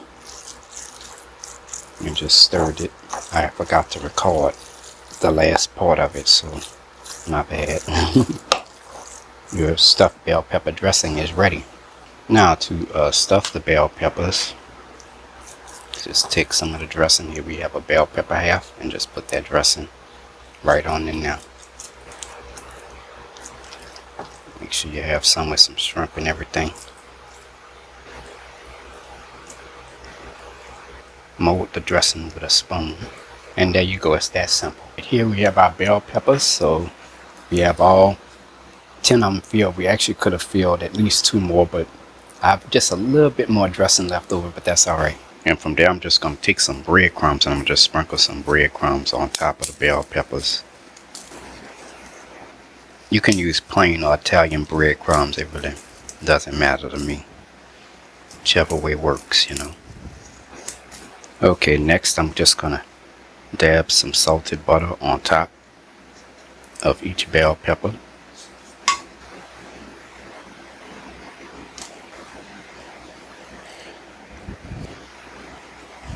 And from there they're ready to go in the oven. Alright, now for our dirty rice. I've melted about 2 tablespoons of bacon fat, and I'm just going to add that in there.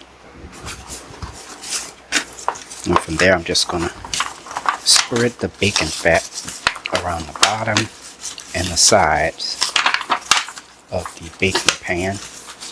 It's the same pan I had the rice in earlier, so that's why you might see little small pieces of rice in there.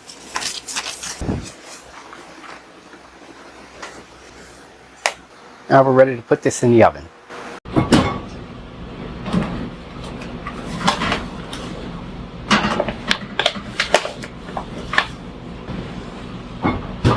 Alright, it's been about 30 minutes now. Bell peppers are looking pretty good, and the dirty rice is ready to come out the oven. We're going to let the bell pepper sit in there for about another 15 to 20 minutes.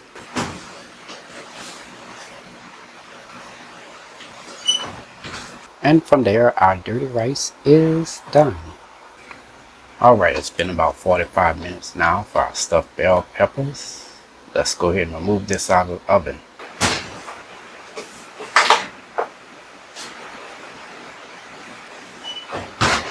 And from there, our stuffed bell peppers are done.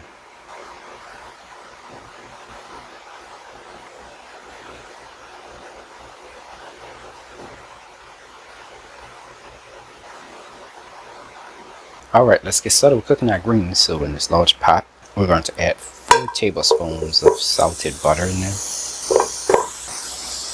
I'll just spread that around. And then I'm going to let the butter melt. I'm going to add some chopped yellow onion in there.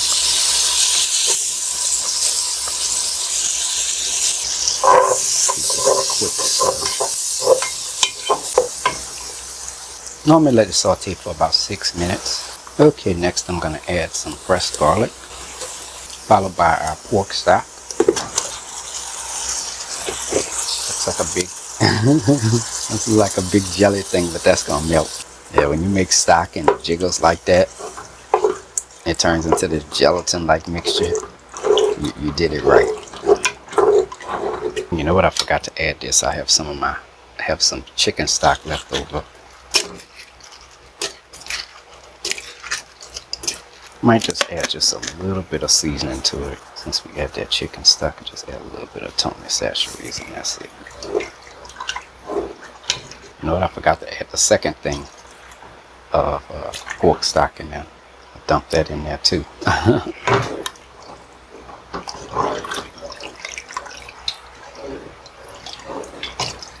And I'm also going to add a little bit of Chef Paul Prudhomme's vegetable magic. Just add just a small amount of that now. Give this a quick stir. And from there, we just let this come up to a simmer. Okay, our mixture's at a simmer now. We're going to add our greens.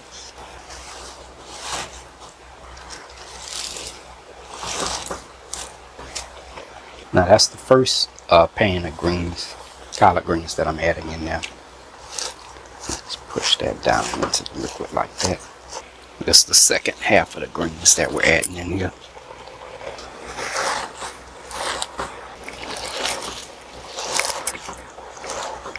And that's pretty much all the greens, y'all. That's it. I'm going to cover this. I'm going to just let that cook down for a few minutes. Okay, it's been about 5 minutes now. And now we can go ahead and stir everything now. I tell you, it'd be a lot of greens. But when it cook down, it just cooks down to nothing. Literally. Now we're going to add the neck bone pieces in here last.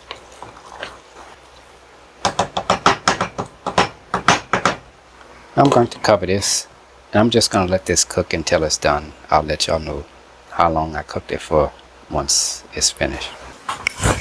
Okay, so what I'm doing here is I'm separating the meat from the bones on the neck bones, since the meat was already falling off the bone when I cooked the neck bones. So I really don't want all those bones. I'm just trying something a little different here, that's all. There's all the bones, just the meat. And we're going to add this in at the last minute, about 10 to 15 minutes before the cooking time ends. Okay, we're at the 30-minute mark for our greens. Almost done. Oh yeah, that looks good there.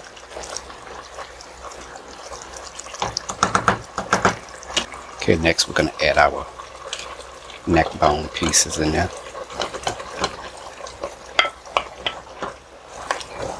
Just going to give this a quick stir. Like that. Because the neck bone meat is already fully cooked. But we still got to bring this back up to temperature. But we'll have to cover this. And I'll let y'all know how much more time I let it cook for once it's done. Alright, let's check on our collard greens. Oh yeah, that looks lovely. Oh man, look at that. Oh my goodness. Yummy. Boy, and it's going to taste real good, especially when you let those flavors settle and increase overnight. Oh yeah, this is going to be fantastic the next day. Watch. Oh my goodness. That's it, y'all. Our greens are done. That's it. And the total cooking time for this is about 45 minutes. Sometimes it could take longer depending on your stove. So that looks pretty good. Okay, let's get started with our cheese sauce for our macaroni and cheese. So in this medium-sized pot, I let that get hot for about 2 minutes. Now I'm making a more of a traditional macaroni and cheese, so this is just totally experimental. So I'm going to add 2 tablespoons of salted butter in there. Spread that around. I'm just going to let that butter melt. Alright, into that I'm going to add 2 tablespoons of all-purpose flour. I'm going to give this a quick stir. Now basically what we're doing is we're creating a roux here. We're not darkening it or anything, it's just a light roux. Okay, next I'm going to add 2 cups of half and half. This is still a little frozen, so I'll just give this a quick stir.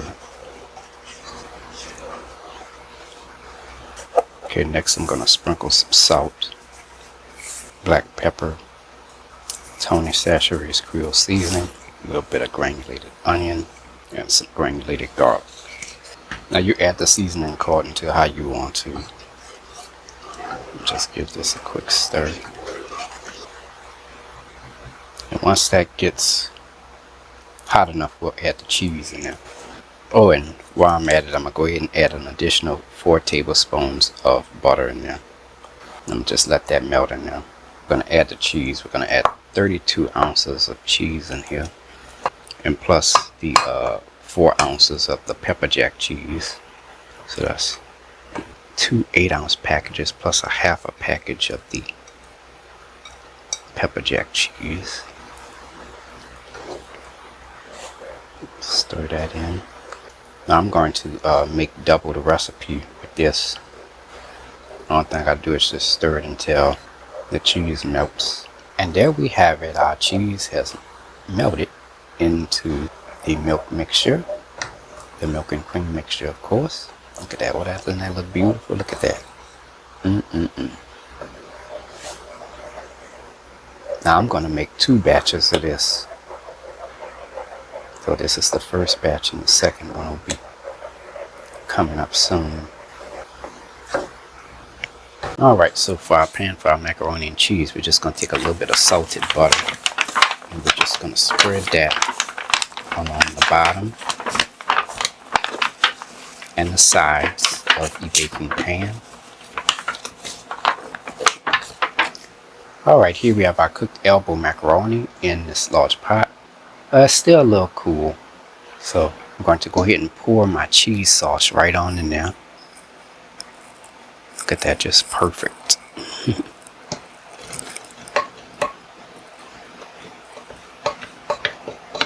Get a spatula to get that all in there.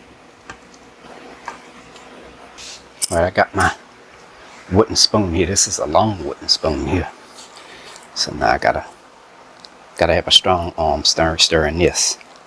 So I'm gonna stir this. You gotta stir this really well. Make sure that that macaroni is nice and coated with that cheese sauce. There we go. Our macaroni is ready to go. Okay, now that we have our pan buttered and ready to go, next we're gonna add our macaroni in there.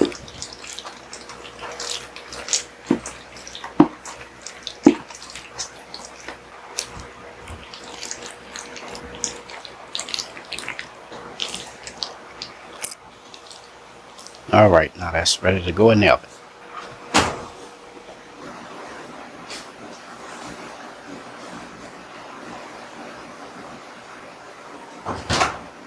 Alright y'all, it's been about 40 minutes now for our baked macaroni and cheese.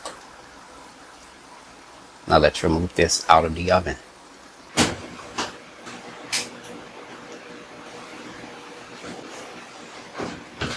And that is it, y'all. Our macaroni and cheese is done. It's a close-up view of it here. I should have put some, sprinkled some cheese on top, but I didn't do that. But this gonna make up for it. Watch this. Look what's underneath there. It's still creamy now. It might look a little dry on top, but it's creamy. That's all that matters. Okay, let's get started with searing our roast. So in this large saucepan, I let it get hot for about 1 to 2 minutes. I'm just going to take my roast and add it in there.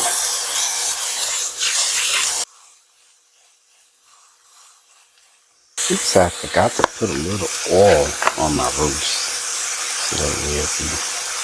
Let me just throw it while I'm in. So, flip this over. This still came out beautiful. Then I'm going to let that sear for about 2 to 3 minutes. Okay.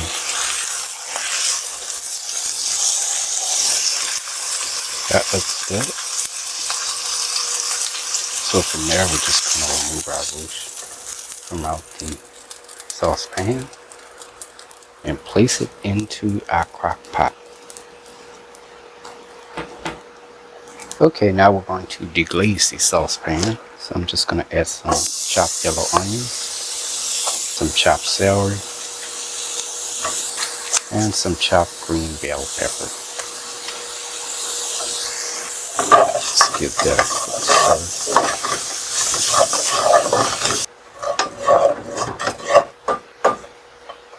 Okay, next I'm gonna pour 4 cups of water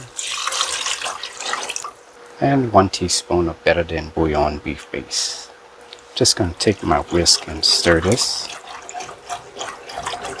And from there I'm gonna let this come up to a simmer.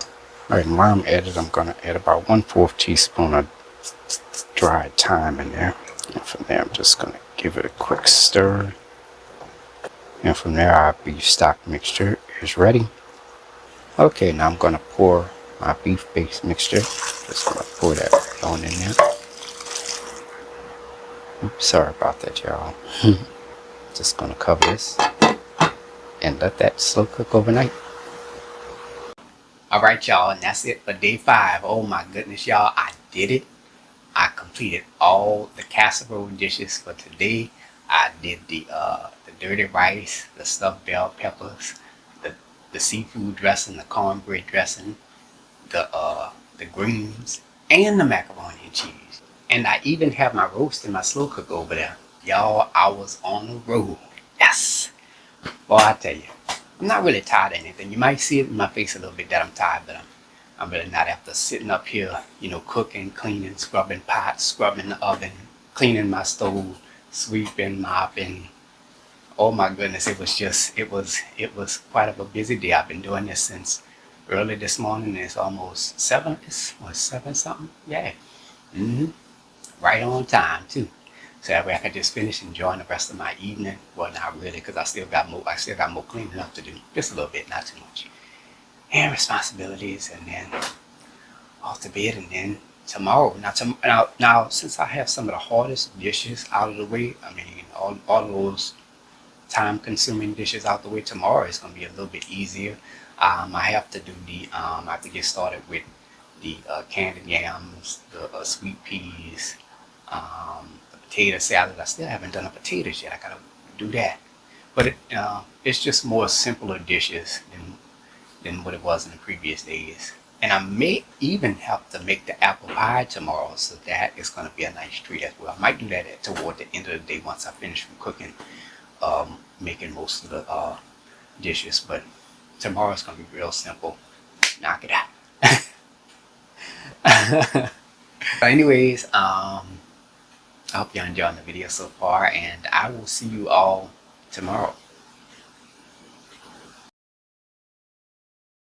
Alright, y'all, let's go ahead and check on our roast. It's the next day. That looks good. Yeah, that is. Oh yeah, definitely nice and tender. It is done. And from there, I'm just going to let this cool for about an hour. Okay, let's transport the roast. So I have 2 spatulas here, and I'm just going to carefully place them underneath the roast. Let's see if I can do this, because the roast's going to fall apart. So now I'm just lift the roast up, just like that. Let it drain for a little bit. But don't worry about that. And we're going to place that into this foil pan over here. That's how you do that. Now I'm going to cover the roast with aluminum foil, and I'm going to place this in a warm oven to keep it warm while we prepare the gravy. Alright, here we have a fat separator. Gonna take the gravy base mixture and just pour it into the fat separator.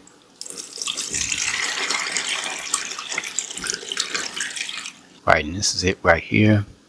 We have about 2.5 cups of the beef broth, and I would say about 1/4 cup of the fat from that beef roast. Okay, next we're gonna take our fat separator, and we're just going to pour the beef base into the measuring cup. Keep pouring it in there till we get to close to 2.5 cups. There we go. Okay, for our gravy base, we have this large saucepan. I let it get hot for about 2 minutes. We're going to add 2 tablespoons of our fat rendered from our beef roast. Spread that around like that. Okay, I waited about 30 seconds. Now we're going to add 2 tablespoons of all-purpose flour. I'm going to take my wooden spatula, and I'm just going to stir this continuously until it reaches a brown roux. Okay, our roux has reached a brown color, and that didn't take no more than about 3 minutes total. I'll go ahead and add my leftovers. seasonings I have. Just add that in there. That's quick stir.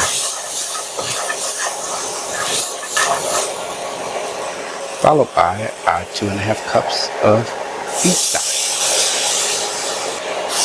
Let's give this a quick stir.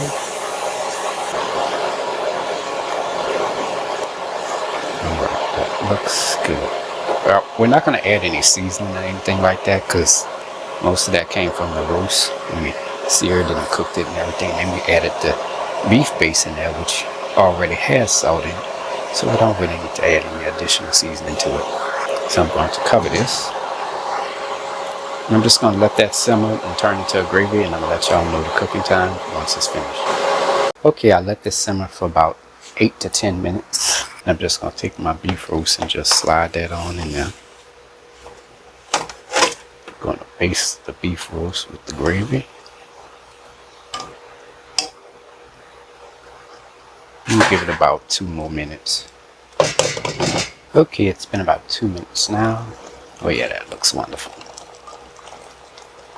And from there, our beef roast is done. The gravy will thicken as it cools, so don't worry about that part. Okay, here I have 3 pots. This large pot here will be for the sweet potatoes. Over here to my left, this pot will be for our potato cubes, for our potato salad. And back here, we have a little small pot here for our boiled eggs. So we're going to let these two come up to a simmer while we work on the pot for these sweet potatoes. So let's get started. Alright, let's get started making our candied yams. So in this large pot, I let it get hot for about 2 minutes. Now there are going to be some changes. This is based off my old recipe for candied yams, but there are some slight changes. So I have 4 tablespoons of salted butter. You can use unsalted butter as well. Spread this around. And remember, you can also increase the amount of butter to 1 stick if you like. Alright, okay, next I'm going to add 4 cups of water, 1 cup of sugar, 1 cup of brown sugar, 2 tablespoons of light corn syrup, 2 tablespoons of honey.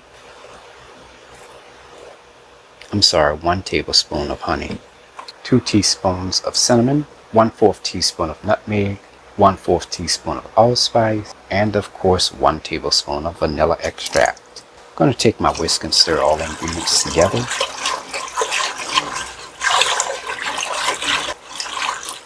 And from there I'm going to let this come up to a simmer. While that's coming up to a simmer, let's check on our pots for our eggs and our russet potato. Okay, so in this pot I add about 1 1/2 quarts of water, and to that I'm going to add some salt, about 2 teaspoons of that in there. I'm going to give it a quick stir.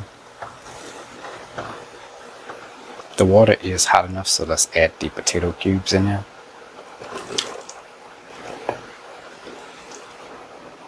I'm going to give this a quick stir. I'm going to remove some of this water out of here because I put too much water in here. It's much better. Let's give that a quick stir.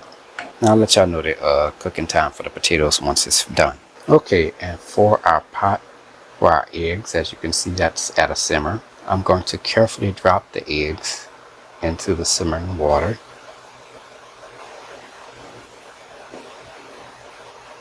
Now let this simmer for about 12 minutes. Alright, our mixture is starting to come up to a simmer now. So let's go ahead and add our sweet potato pieces. So dump that on in there. Okay, I'm going to stir all the ingredients together. Now the great thing about this dish is that once you cover your pot, you don't have to come back and stir it or anything. You just let it cook. Now I'm going to cover this. I'm going to let this simmer for about 45 minutes to an hour. Alright, it's been about 12 minutes now for our eggs. So I'm going to take a slotted spoon and carefully remove the eggs from out of the water and add them into some cold water. Just That will help stop the cooking process. We'll let that sit in there for about 5 minutes. Okay, it's been about 13 minutes now. Let's check on our potatoes and see how they look.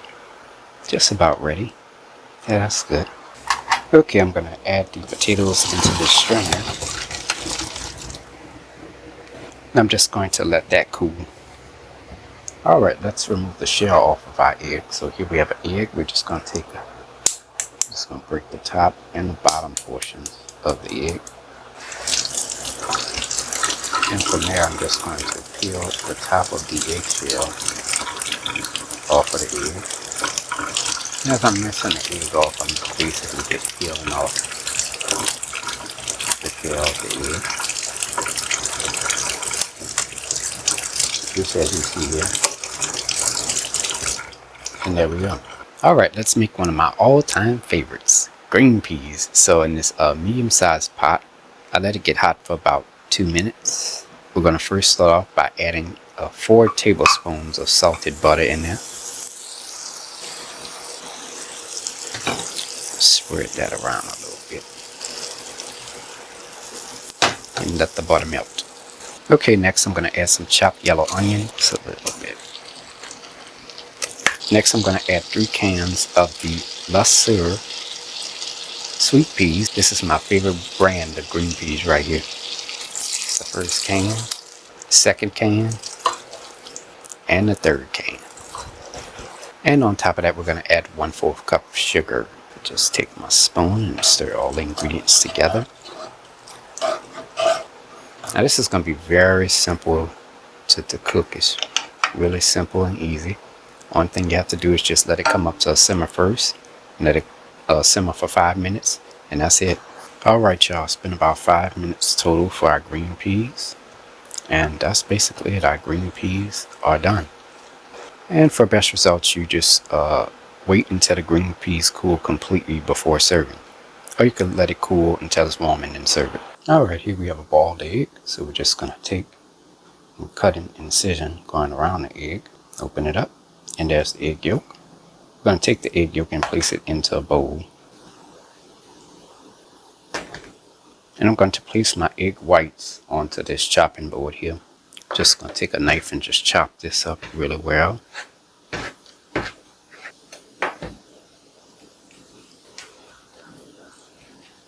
Now in this measuring cup, I'm just going to mash the egg yolks. Okay, next I'm going to add some mayonnaise. I'm going to add about close to 1/2 cup. I just eyeball it. Add some mustard. Say about a teaspoon of mustard would do. And I'm just going to lightly sprinkle just a little bit of Tony Chachere's Creole seasoning, a little bit of granulated garlic, and just a hint of smoked paprika. Take my whisk and stir all the ingredients together.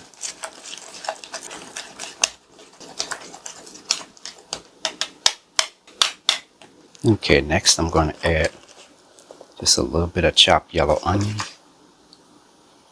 some chopped celery, some fresh parsley, just a little bit, and some sweet relish. Add a little bit of that in there. I'm going to give this a stir. Make sure you stir it really good.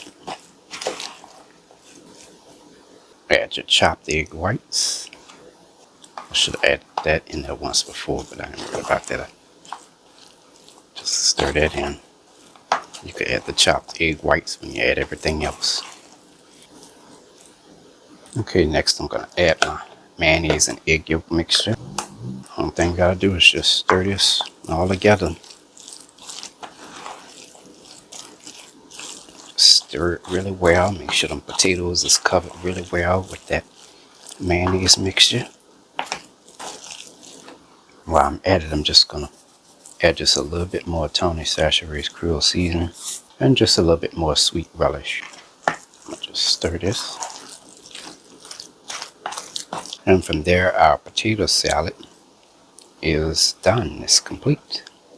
All I have to do now is just sprinkle just a little bit of Tony Chachere's on top. I could sprinkle some paprika or something like that. Put a lid on top and just place it into your refrigerator overnight before serving.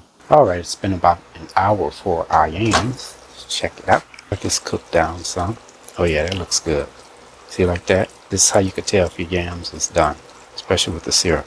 You touch the yams and they're real soft. They should be real soft. You can stick a fork in really easily, in and out really easily. Now for a quick tip here, when it comes to this dish here, it's really best that you let this dish cool completely.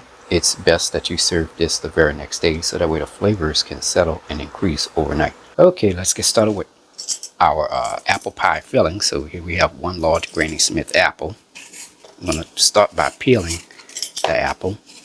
And I'm peeling 6 apples total.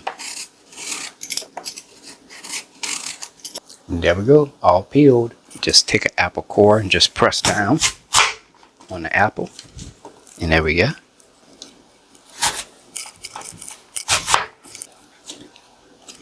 Alright, now sometimes the core might not be 100% removed, so you just take a knife and just slice that portion of the apple off like that. Same thing here. Same thing here. Okay, next we're going to cut the apple slices in the slices. Like that.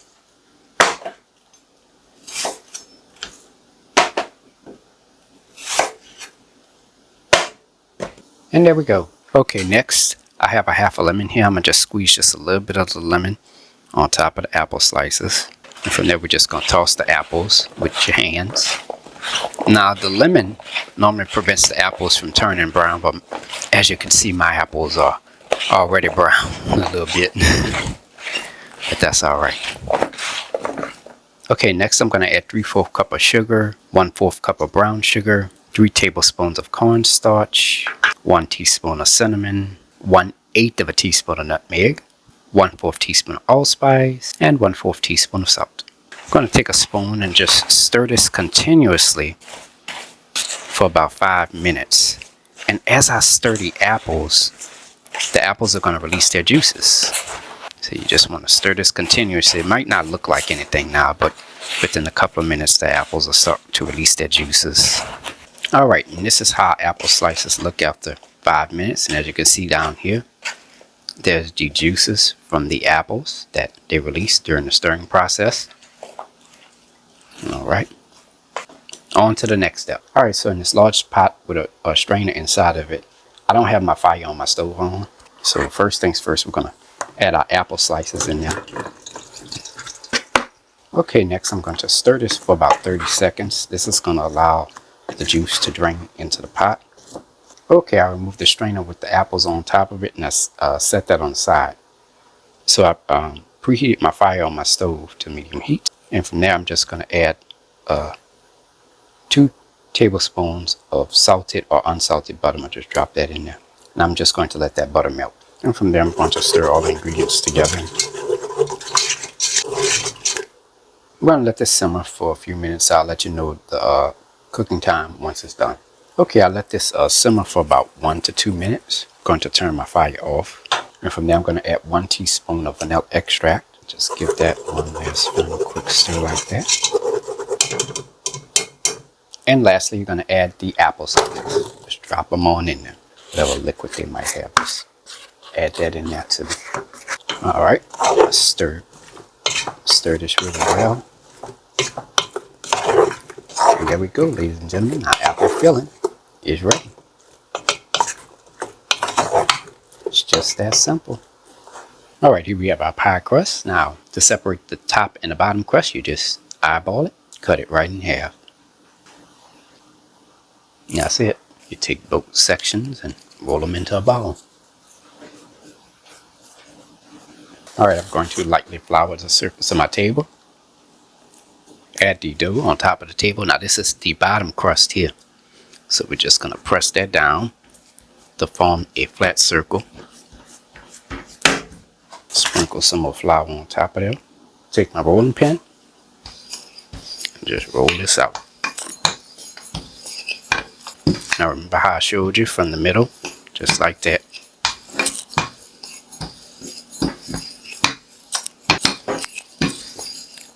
There we go. Just sprinkle just a little bit more flour on top. Take the rolling pin and carefully roll the dough onto the rolling pin. Now you add the flour onto the rolling pin so that way the dough won't stick onto itself. Here we have our pie pan. Now we're just going to carefully unroll the dough onto the pie pan, just like that. Lift the dough up. That's going to allow some of the air to escape. Okay, next you're going to take some kitchen scissors and you're just going to trim off the excess. You're going to leave about 1 inch hanging from the side.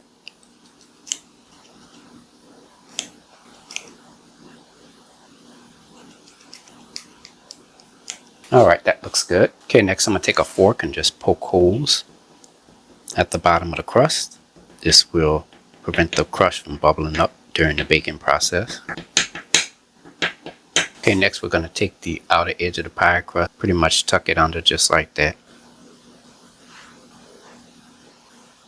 Now this part of the crust can't be really too thick because we have another layer of crust that we're going to be putting on top of this, so most definitely don't want to mess that up. Next you're going to add the apple filling right on in there.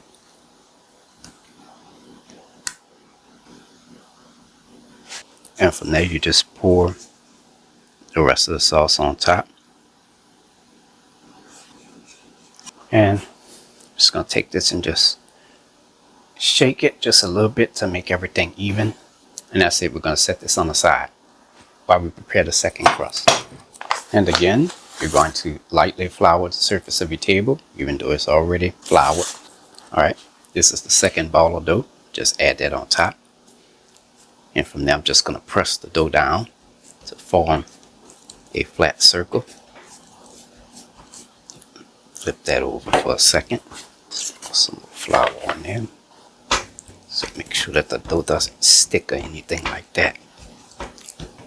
Add some more flour on top of the dough.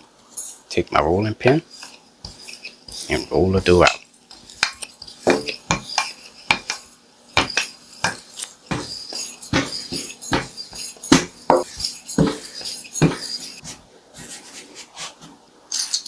I have a pastry cutter here. I'll just see if I can do that. See if that'll work. And yes, that works. Right here. Keep it about 1 inch or something. Just do it as best as you can. Just eyeball it. That's all you gotta do.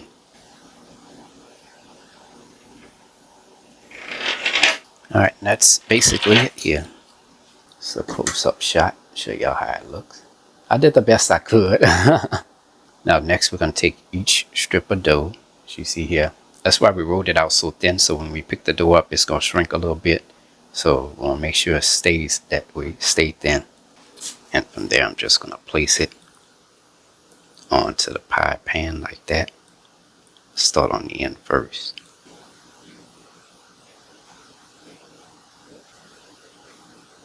Make sure you have enough room.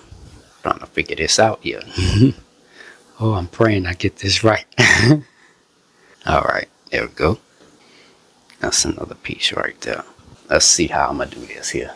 Now over here on this end, I'm just going to take these pieces. We're going to just leave about 1 inch on there. Just trim those off with some kitchen scissors like that. Same thing on this side, leave about 1 inch on. Alright, now we're going to go on this side. See this? So look. So we're going to go like this.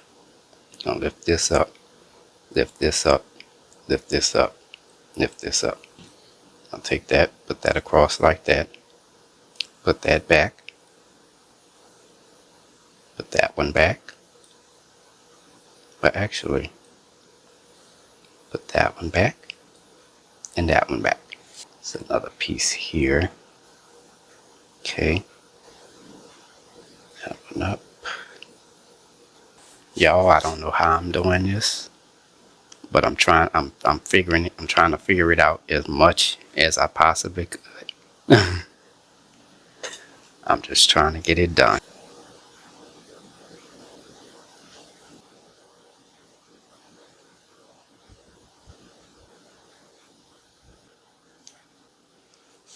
Alright, y'all, I don't know how I did it, but I did it. That's how I put it together. We just take the edges and bring them onto the crust like that. It doesn't have to be perfect or anything like that. Cut those two off.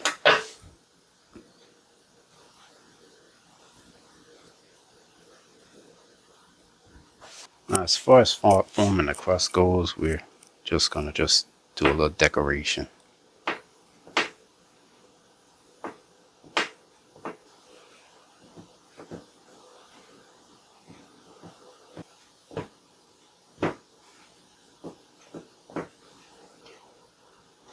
Alright, here I have an egg, one beaten egg with a pastry brush. I'm gonna just take the egg and I'm just gonna lightly brush that on top of the pie crust.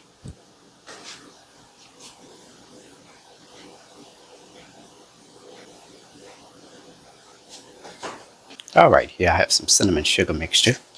Now what I'm gonna do is I'm just gonna sprinkle that on top of the pie.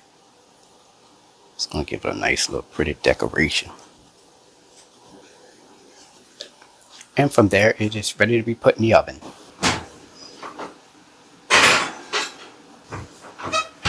And this is how our apple pie looks after 1 hour and 10 minutes of baking. Now let's remove this out of the oven.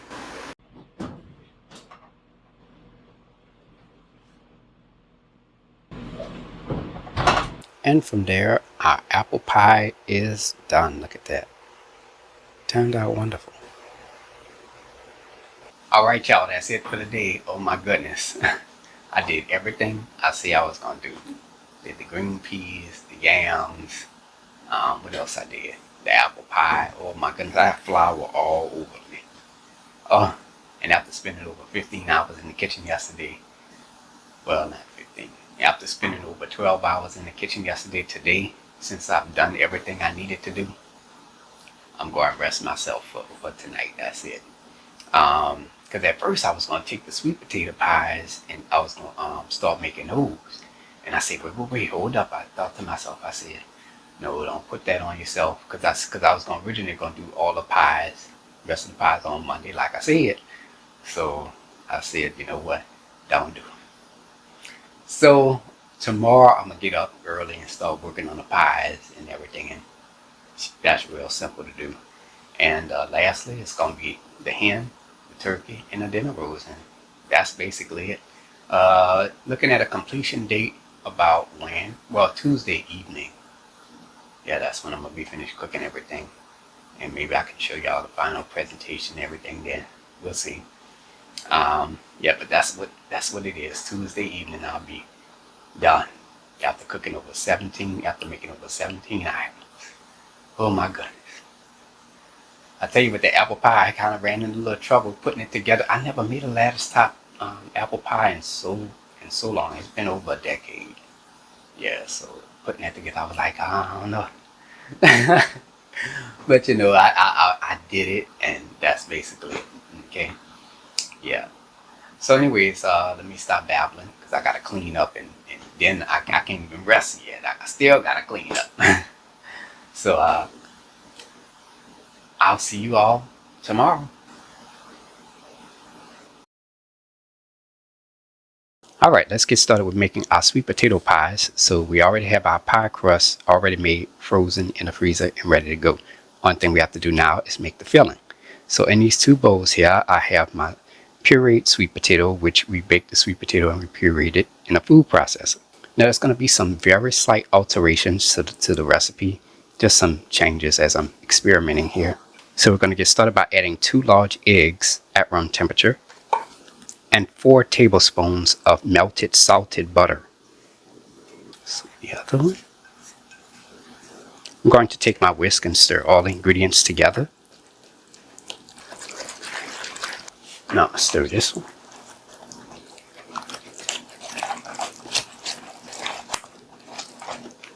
Okay, next I'm going to add 1 cup of evaporated milk at room temperature. Normally I'll add 3/4 cup, but I increased the evaporated milk by 1/4 cup.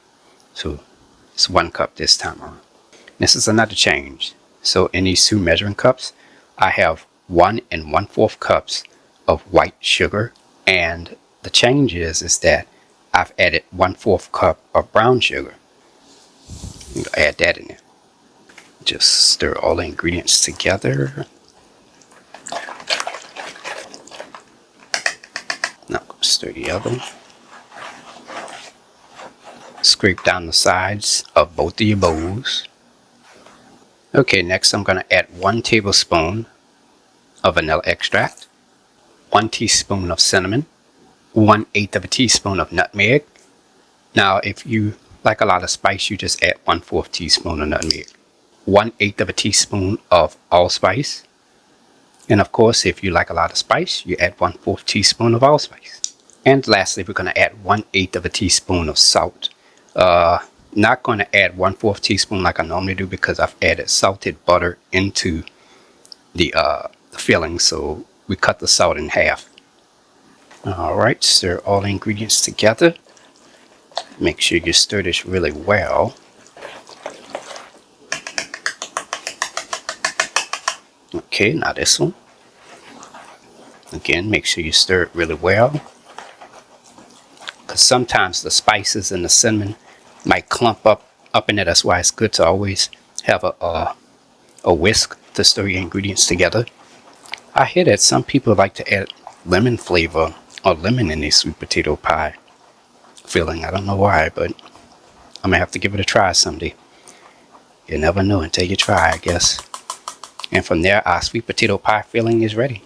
Alright, y'all, here we have our 2 pie crusts frozen and ready to go. So here I have a beaten egg with a pastry brush.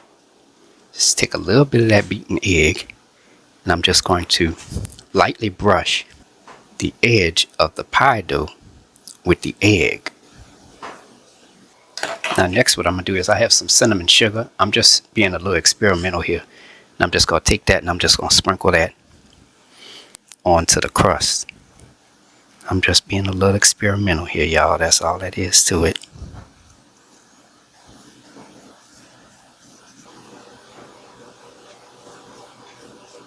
Okay, next we're going to add our sweet potato pie filling into the pie crust. Add enough in there. Let's see if that's good enough. Yeah, that looks about right. Yeah, that looks good right there. Alright, now we're going to add the filling into the other one.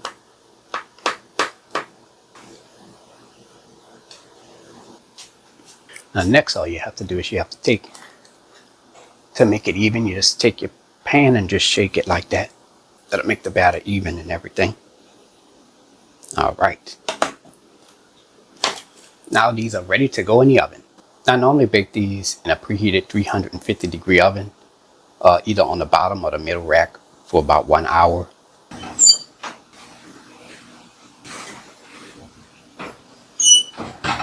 Alright, it's been about an hour now. Let's check on our sweet potato pies. Oh, that looks nice. Both of them baked really, really good. And of course, I switch racks at the 30-minute mark to make sure that they bake nice and even. They are done. So let's go ahead and remove these out of the oven.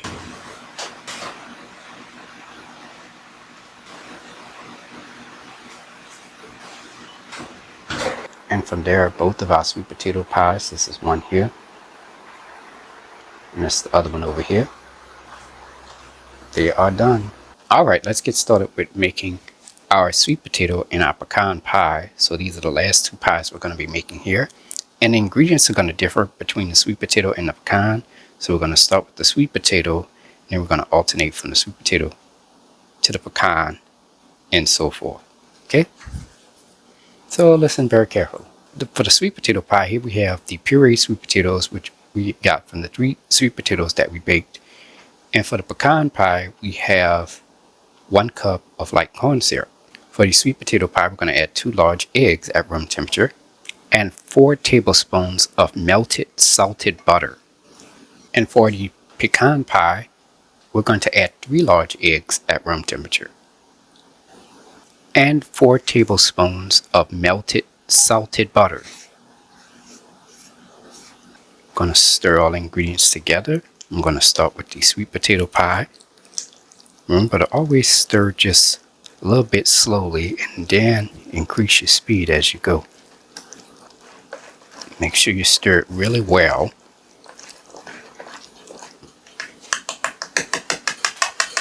Same thing with the pecan pie, just stir this with a whisk until combined. Make sure you stir it really well.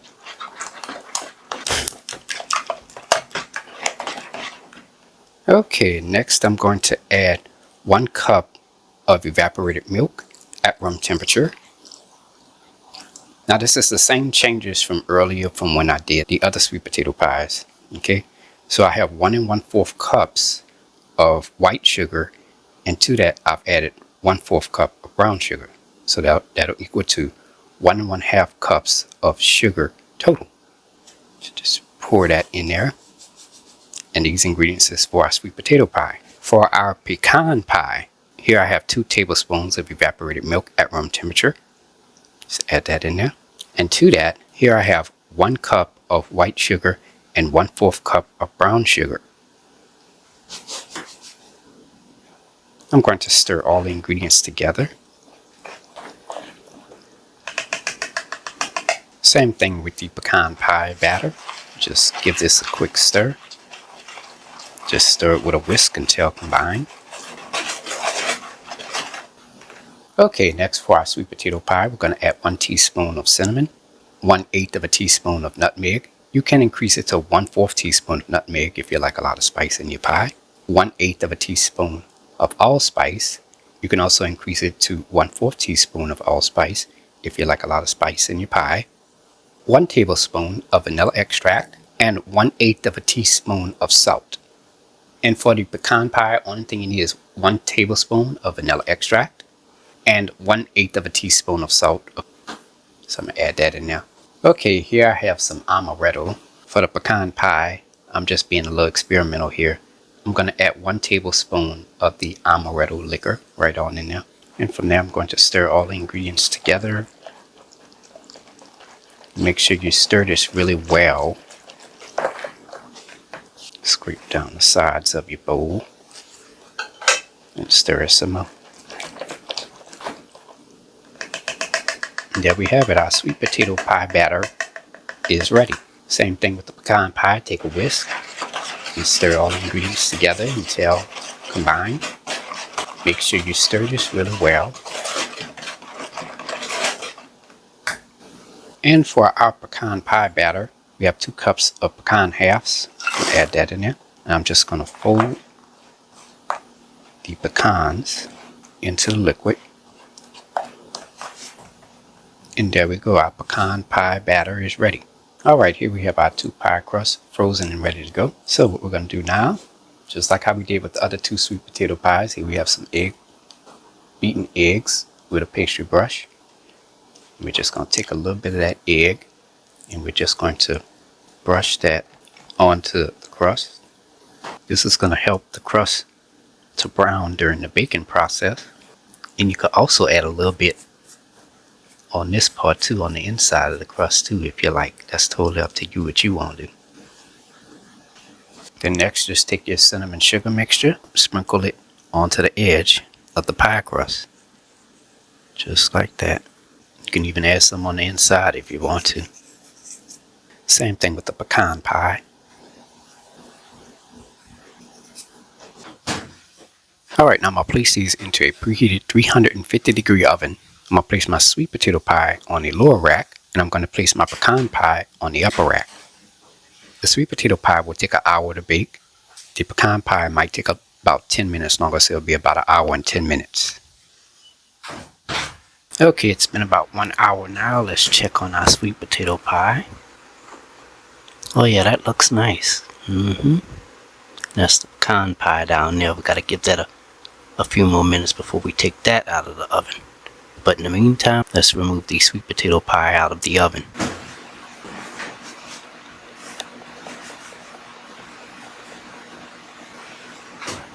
And that is it for our sweet potato pies. We made 3, and this is the last one. All done. Okay, it's been about 1 hour and 10 minutes now. Let's check on our pecan pie. Oh, look at that. That baked nice. Look at that. Let's go ahead and remove this out of the oven.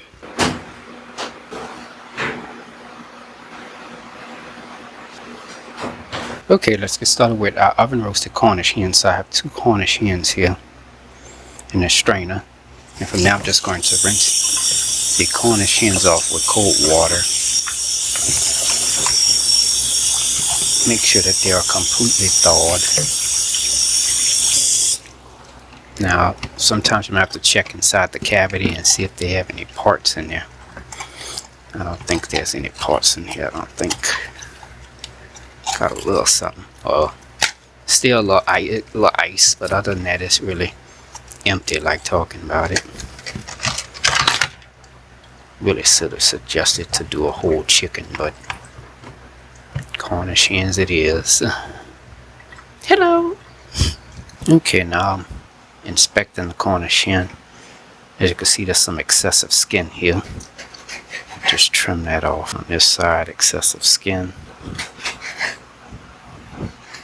Sometimes they might have a little fat in here. Stick my hand in there. Just take your fingers. You could get that little excess fat from out of there. Like up here, there's a little bit of unwanted fat. Just take your fingers and remove that. Just pull that off like that. And there we go. Alright, I still have my Cornish hens in this strainer, and I have a shallow bowl underneath it. So we're going to add some seasoning. We're just going to sprinkle some salt, black pepper, Tony Chachere's grilled seasoning, granulated onion, granulated garlic, dried oregano, dried thyme. Have a half of a lemon here. I'm just going to squeeze that on top of the hens. Just take my hands and just coat all the seasonings onto the hens. Get all underneath the skin and everything. Alright, and from there we're going to let that marinate for 1 hour. Okay, I'll let these marinate for about an hour or two. So I'm going to take some salted butter, and I'm just going to rub that all around the Cornish hens like that.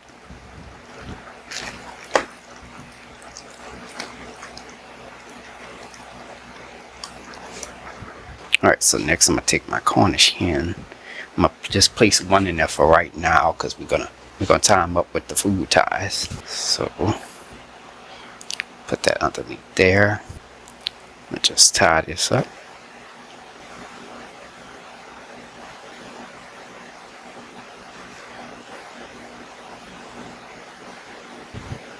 Tie that up.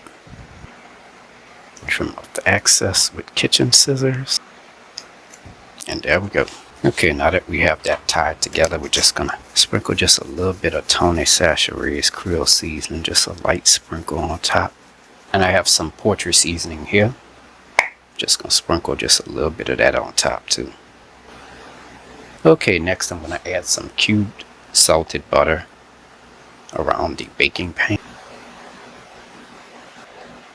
That's about 5 tablespoons of salted butter I'm using. And around the baking pan, I'm just going to add about 1/3 cup of water, just a little bit.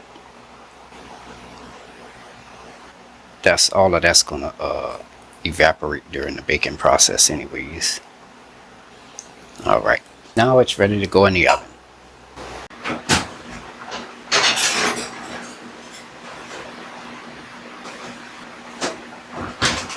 Alright, let's check on the hens. It's been about a good 30 minutes now. Take a pastry brush and just baste the hens, just like that. I baste the hens every 30 minutes. Okay. Alright, back into the oven it goes. Oh, that smells so good. Whew. Alright, it's been about an hour now. Let's check on our hens. It's looking pretty good here. You just baste the hens like that.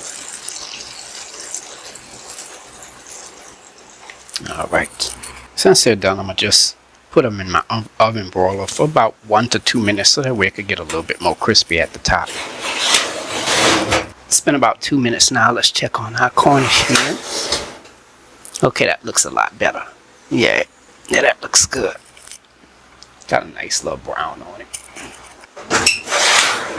Alright y'all, just took the temperature of the hens. The internal temperature reached 165. After about an hour cooking on 350, the hens are done. Alright y'all, and today's turkey is by Butterball. This is the best brand turkey ever. No questions asked. Alright, let's see what we have here.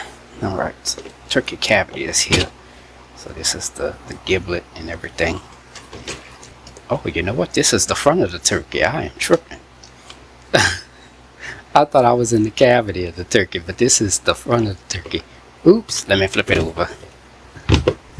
Alright, now we at the cavity of the turkey right here. Let's see what we have here. Oh, the turkey neck, oh my goodness. What else we have in here? Oh, frozen stuff. The turkey's still frozen.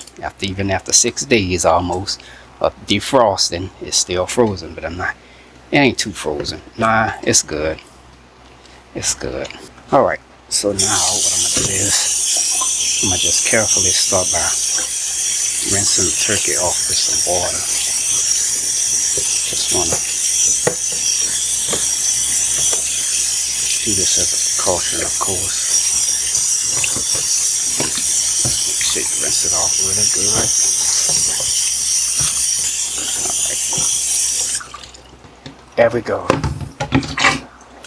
Alright, and as far as trying to trim off any excess fat or anything, see up here in the front there's a lot of excess skin. I'm going to just take some kitchen scissors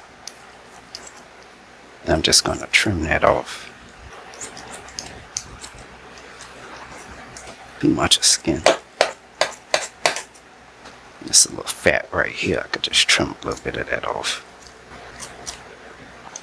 I don't really see much of anything I could trim off. There's a little bit more fat right here I could cut off right here. And won't cut this off because you'll release the legs, so we don't want that. But so far everything looks pretty good. Now I'm gonna show you a quick chip right here. See, like right here, just lift this up. You could actually stick your hand in there. It's a little unwanted fat. Hold on for just a second. Take my kitchen scissors and trim that off. Alright. You just take your hand and just carefully stick your hand in there. And carefully, just gently push your hand on in there. Same thing for this side right here. Stick your hand in there. Gently, now don't be too forceful with it. Just let it guide you, that's all. Alright, that looks beautiful. Cut a little bit more for good luck. Alright, now this is the same procedure for what I did with the Cornish hens, so it's basically the same thing. So I'm going to just sprinkle some salt, black pepper, just sprinkle that right on top. That's it. Tony Chachere's grilled seasoning, granulated onion. This is a part of the marinade, of course. Granulated garlic, dried oregano, dried thyme, and I have a couple lemons here. Let's take that and I'm just going to squeeze the lemons on top here. I should have used a mesh strainer to get the seeds out of there. And then when we get up in the morning, we're going to season it again just a little bit before we put it in the oven. Let me just move this out of here so we're not done with seasoning it.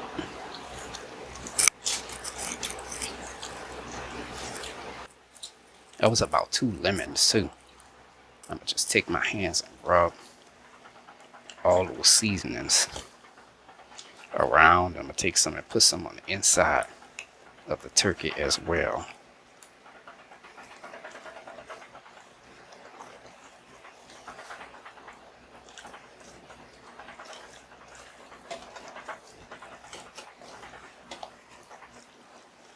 I'm just going to do some for one side. I'm going to put some more seasoning on the other side. Hold on. Just do this right quick. Turn it over. Got to season the other side now. Hold on. Alright, now for the other side, just sprinkle just a little bit of salt, a black pepper, tonic sachets, some granulated onion, granulated garlic, dried oregano, dried thyme.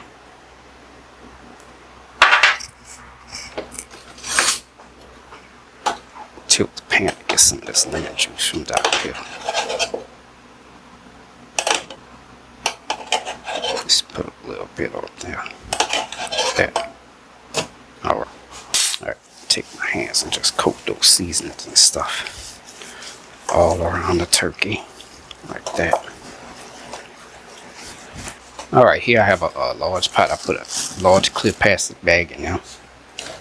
One thing I'm going to do now is just take the turkey. And I'm going to just add the turkey, drop the turkey right on in there. Just like that. Just take those pan juices and just drip that all around. Put some in the cavity and even in the front. Just like that. Oops. Okay, I take the plastic bag and just pull that out of here. I want to tie this turkey up right quick. Yeah, just try to squeeze as much air out of the turkey as possible. See? And then you just take it and just tie the turkey just like that.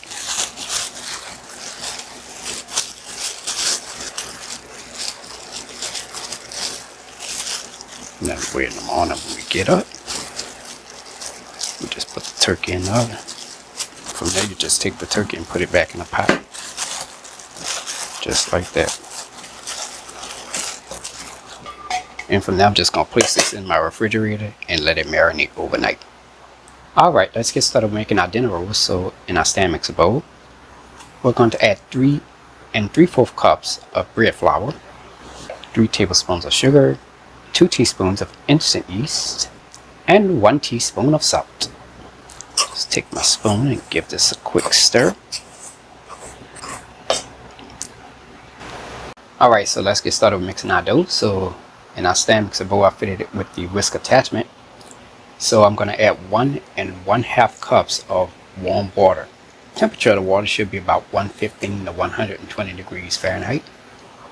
And to that, I'm going to add 6 tablespoons of melted salted butter.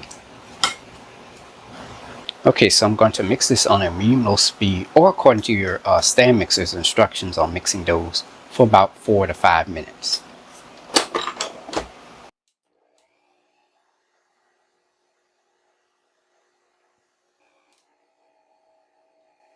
Alright y'all, as you can see that sticks to my hand a little bit. So we're just going to let this rest for about 5 minutes. Now I did have to stop my mixer and add some more flour to it. I don't know how much I added. But I added about at least about a 1/2 to 2/3 cup additional cup of bread flour in here. Okay, next I'm going to lightly flour the surface of my table. I'm going to add my dough on top of the table.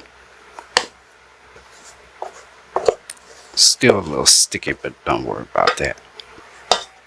Okay, next I'm going to knead the dough. Dough is really stretchy.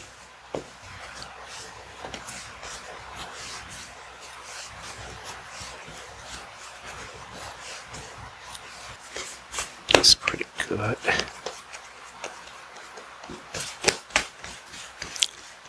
Now I'm going to let the dough rest for about 5 to 10 minutes. Okay, it's been about 10 minutes now. I'm going to press the dough down. It's going to release the gases caused by the yeast. So we're going to cut this into 8 pieces. So first we're going to start by cutting the dough in half. Okay. Now if the dough still sticks a little bit, just take some flour and just add some more flour onto the table. So we're going to form these into a ball. One. Alright, so we're going to first start off by cutting this into 4 pieces.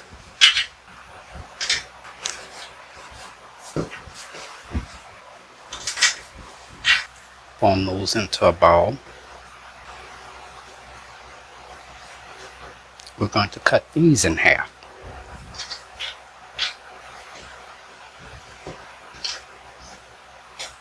1, 2, 3, 4, 5, 6, 7, 8. Okay, I have all 16 pieces of dough cut from both halves. 8 for one half, 8 for the other one. I'm ready to go. So now what we're going to do is we're just going to take each ball of dough and form it into a ball like you see here. Don't worry if the dough is a little sticky. I'd rather for it to be sticky than non-stick, because if it's non-stick it might come out dry. Okay, next I'm going to take some softened salted butter and spread that around the bottom.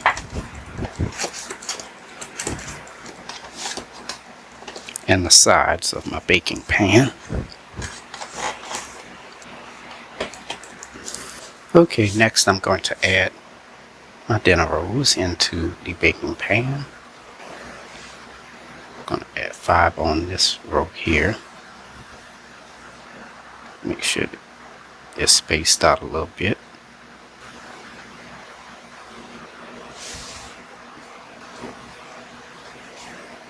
Right here, 1, 5, and 6, right in the middle. Then over here it's 1, 2, and 5. And I'm going to cover this. I'm going to let this rise in a warm spot for about 25 to 30 minutes. Alright, and this is how our rolls look after about 30 minutes. Oh, they rose nicely. Now they are ready to be baked.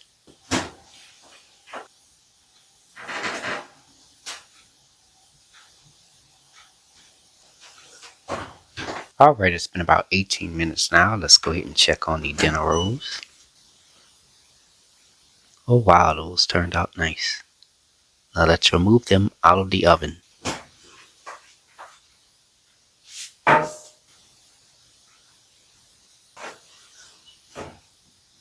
Alright, here I have some melted salted butter in the pastry brush. So now I'm going to take that salted butter and we're just going to brush that all around the dinner rolls. Oh, look at that. Yes, yes, yes, that looks wonderful.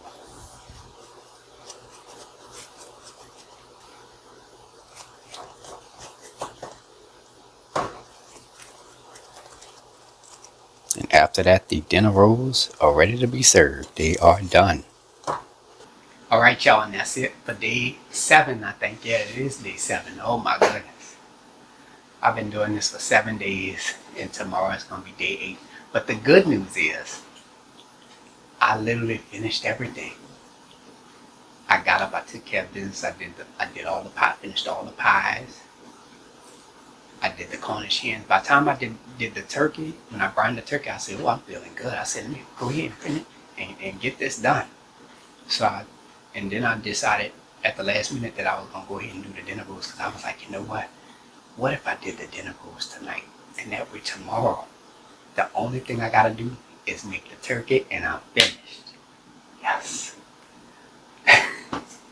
Oh my goodness, y'all. I tell you, it's been a long day. I think it's another 12-hour day. 12 hours. Again, today, just about. Yesterday, I don't know how many hours. I think that's like my 3rd time sitting down today. It sure feels good, I tell you that much. Yeah, but I'm just happy. I'm just really ecstatic that I was able to go and get the work done. And everything just came out beautiful. I made sure I didn't forget anything. Took out the bag. Put it in the baking pan and ooh, right in the oven. And guess what? After that, I don't have to do no preparation. I ain't gotta, do much of anything. Once I clean my kitchen and everything gonna be clean. So, yeah, that's it. But I really hope that you all enjoyed the video so far. I mean, to do all this for y'all like this and be having y'all sitting here for like 2.5 hours watching, But yeah, but anyways, but now I gotta clean up just a little bit. I cleaned up as I went, so I ain't gotta really have that much to clean up. Take care of responsibilities, and then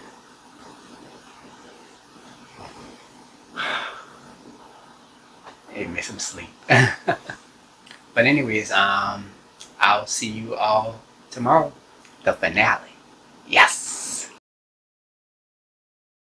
Alright y'all, here we have our turkey. We let it marinate overnight. So let's remove this out of this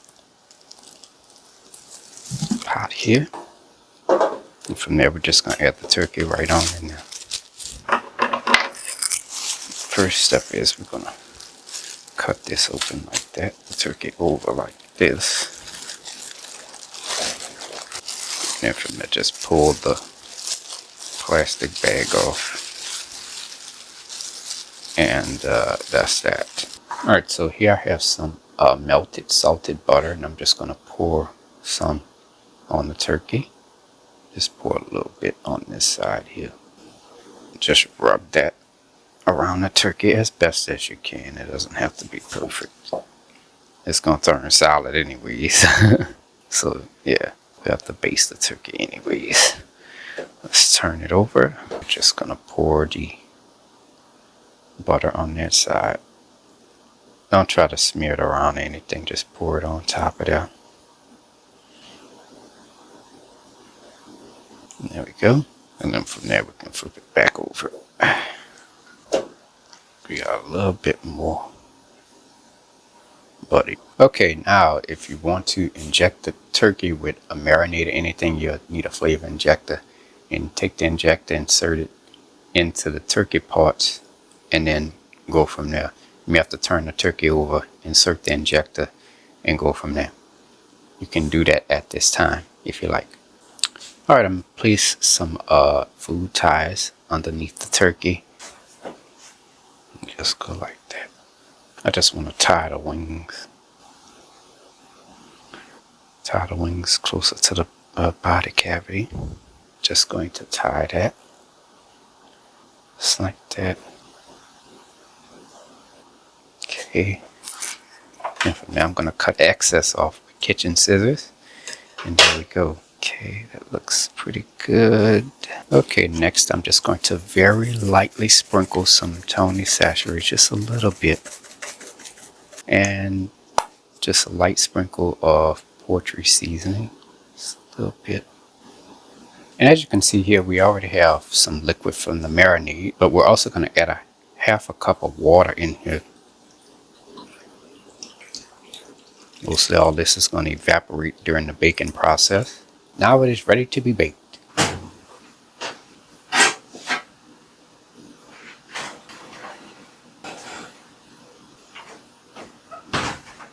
Okay, it's been about 30 minutes.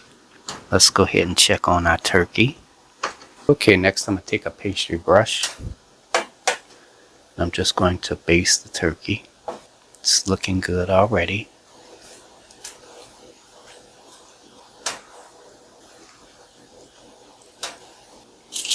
Okay, back into the oven it goes. See you again in 30 minutes. Alright, it's been about 30 minutes now. We're at the 1 hour mark. Let's go ahead and check on our turkey. I'm going to take my pastry brush. Going to baste the turkey once again.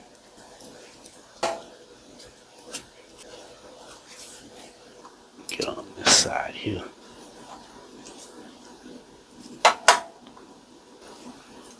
Alright, back into the oven it goes. I'll see you again in 30 minutes. Okay, it's been about another 30 minutes. Let's go ahead and check on our turkey. It's looking pretty beautiful here. I'm going to baste the turkey once again.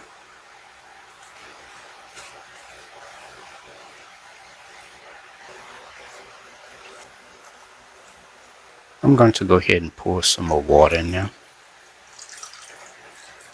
Keep the pan from burning. I'll see you again in 30 more minutes.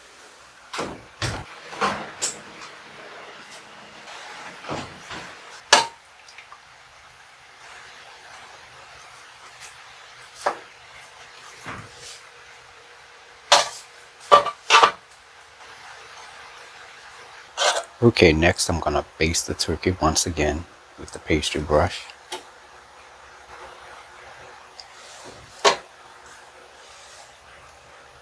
just want to see where I'm at in terms of temperature. I want to see what temperature this is. I have a meat thermometer here.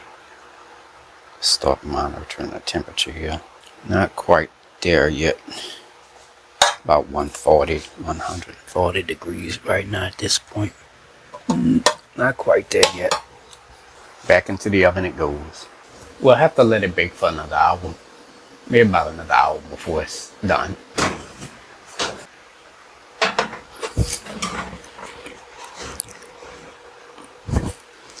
I'll be back in 30 more minutes. Alright, it's been about a half an hour now. Let's go ahead and check on our turkey once again. And that is looking beautiful. Okay, I'm going to baste the turkey once again.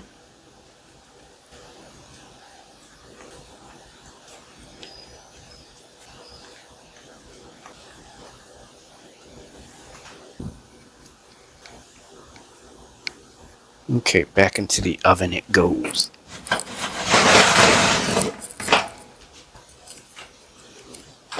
And I'll see you all again in 30 more minutes. Now for this 30 minutes, I went on here and turned my the temperature of my oven now to 280 degrees. Alright, it's been about 30 minutes now. We're at the 3-hour mark, so let's go ahead and check on our turkey.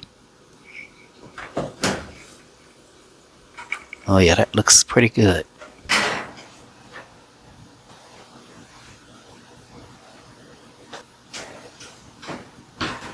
Okay, next we're going to baste the turkey with the pan juices.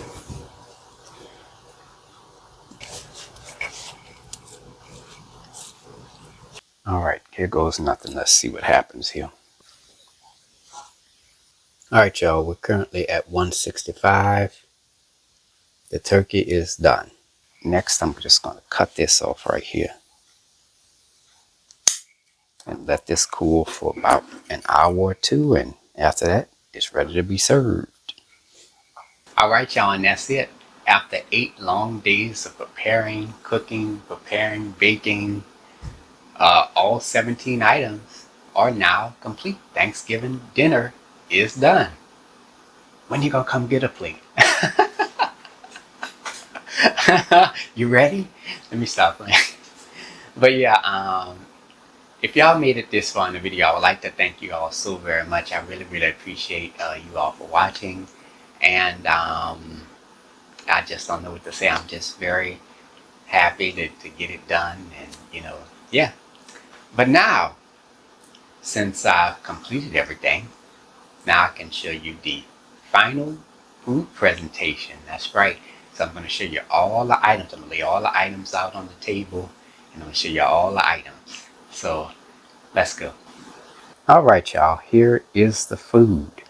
So we're going to get started with the desserts first. Here we have 3 homemade sweet potato pies from scratch with the cinnamon sugar crust. And over here we have the homemade lattice top apple pie, the pecan pie, the beef roast stuffed with garlic. I'm sorry about the presentation, y'all. The food is cold. Here we have the candied yams, the potato salad, the sweet green peas, and over here we have the soft and buttery dinner rolls, the 1 pan of the chicken cornbread dressing, the New Orleans stuffed bell peppers with shrimp and crab meat, the homemade dirty rice, the delicious and creamy macaroni and cheese, the second pan, this is the seafood cornbread dressing, the 2 seasoned oven roasted Cornish hens, the collard greens with the smoked neck bones, and lastly but not least, the Thanksgiving turkey.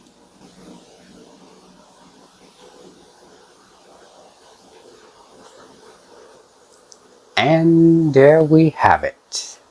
Alright y'all, and that's it. Well, I hope you all enjoyed the video. I really appreciate y'all for watching. And thank you all so very much. I really appreciate it. And until next time, peace.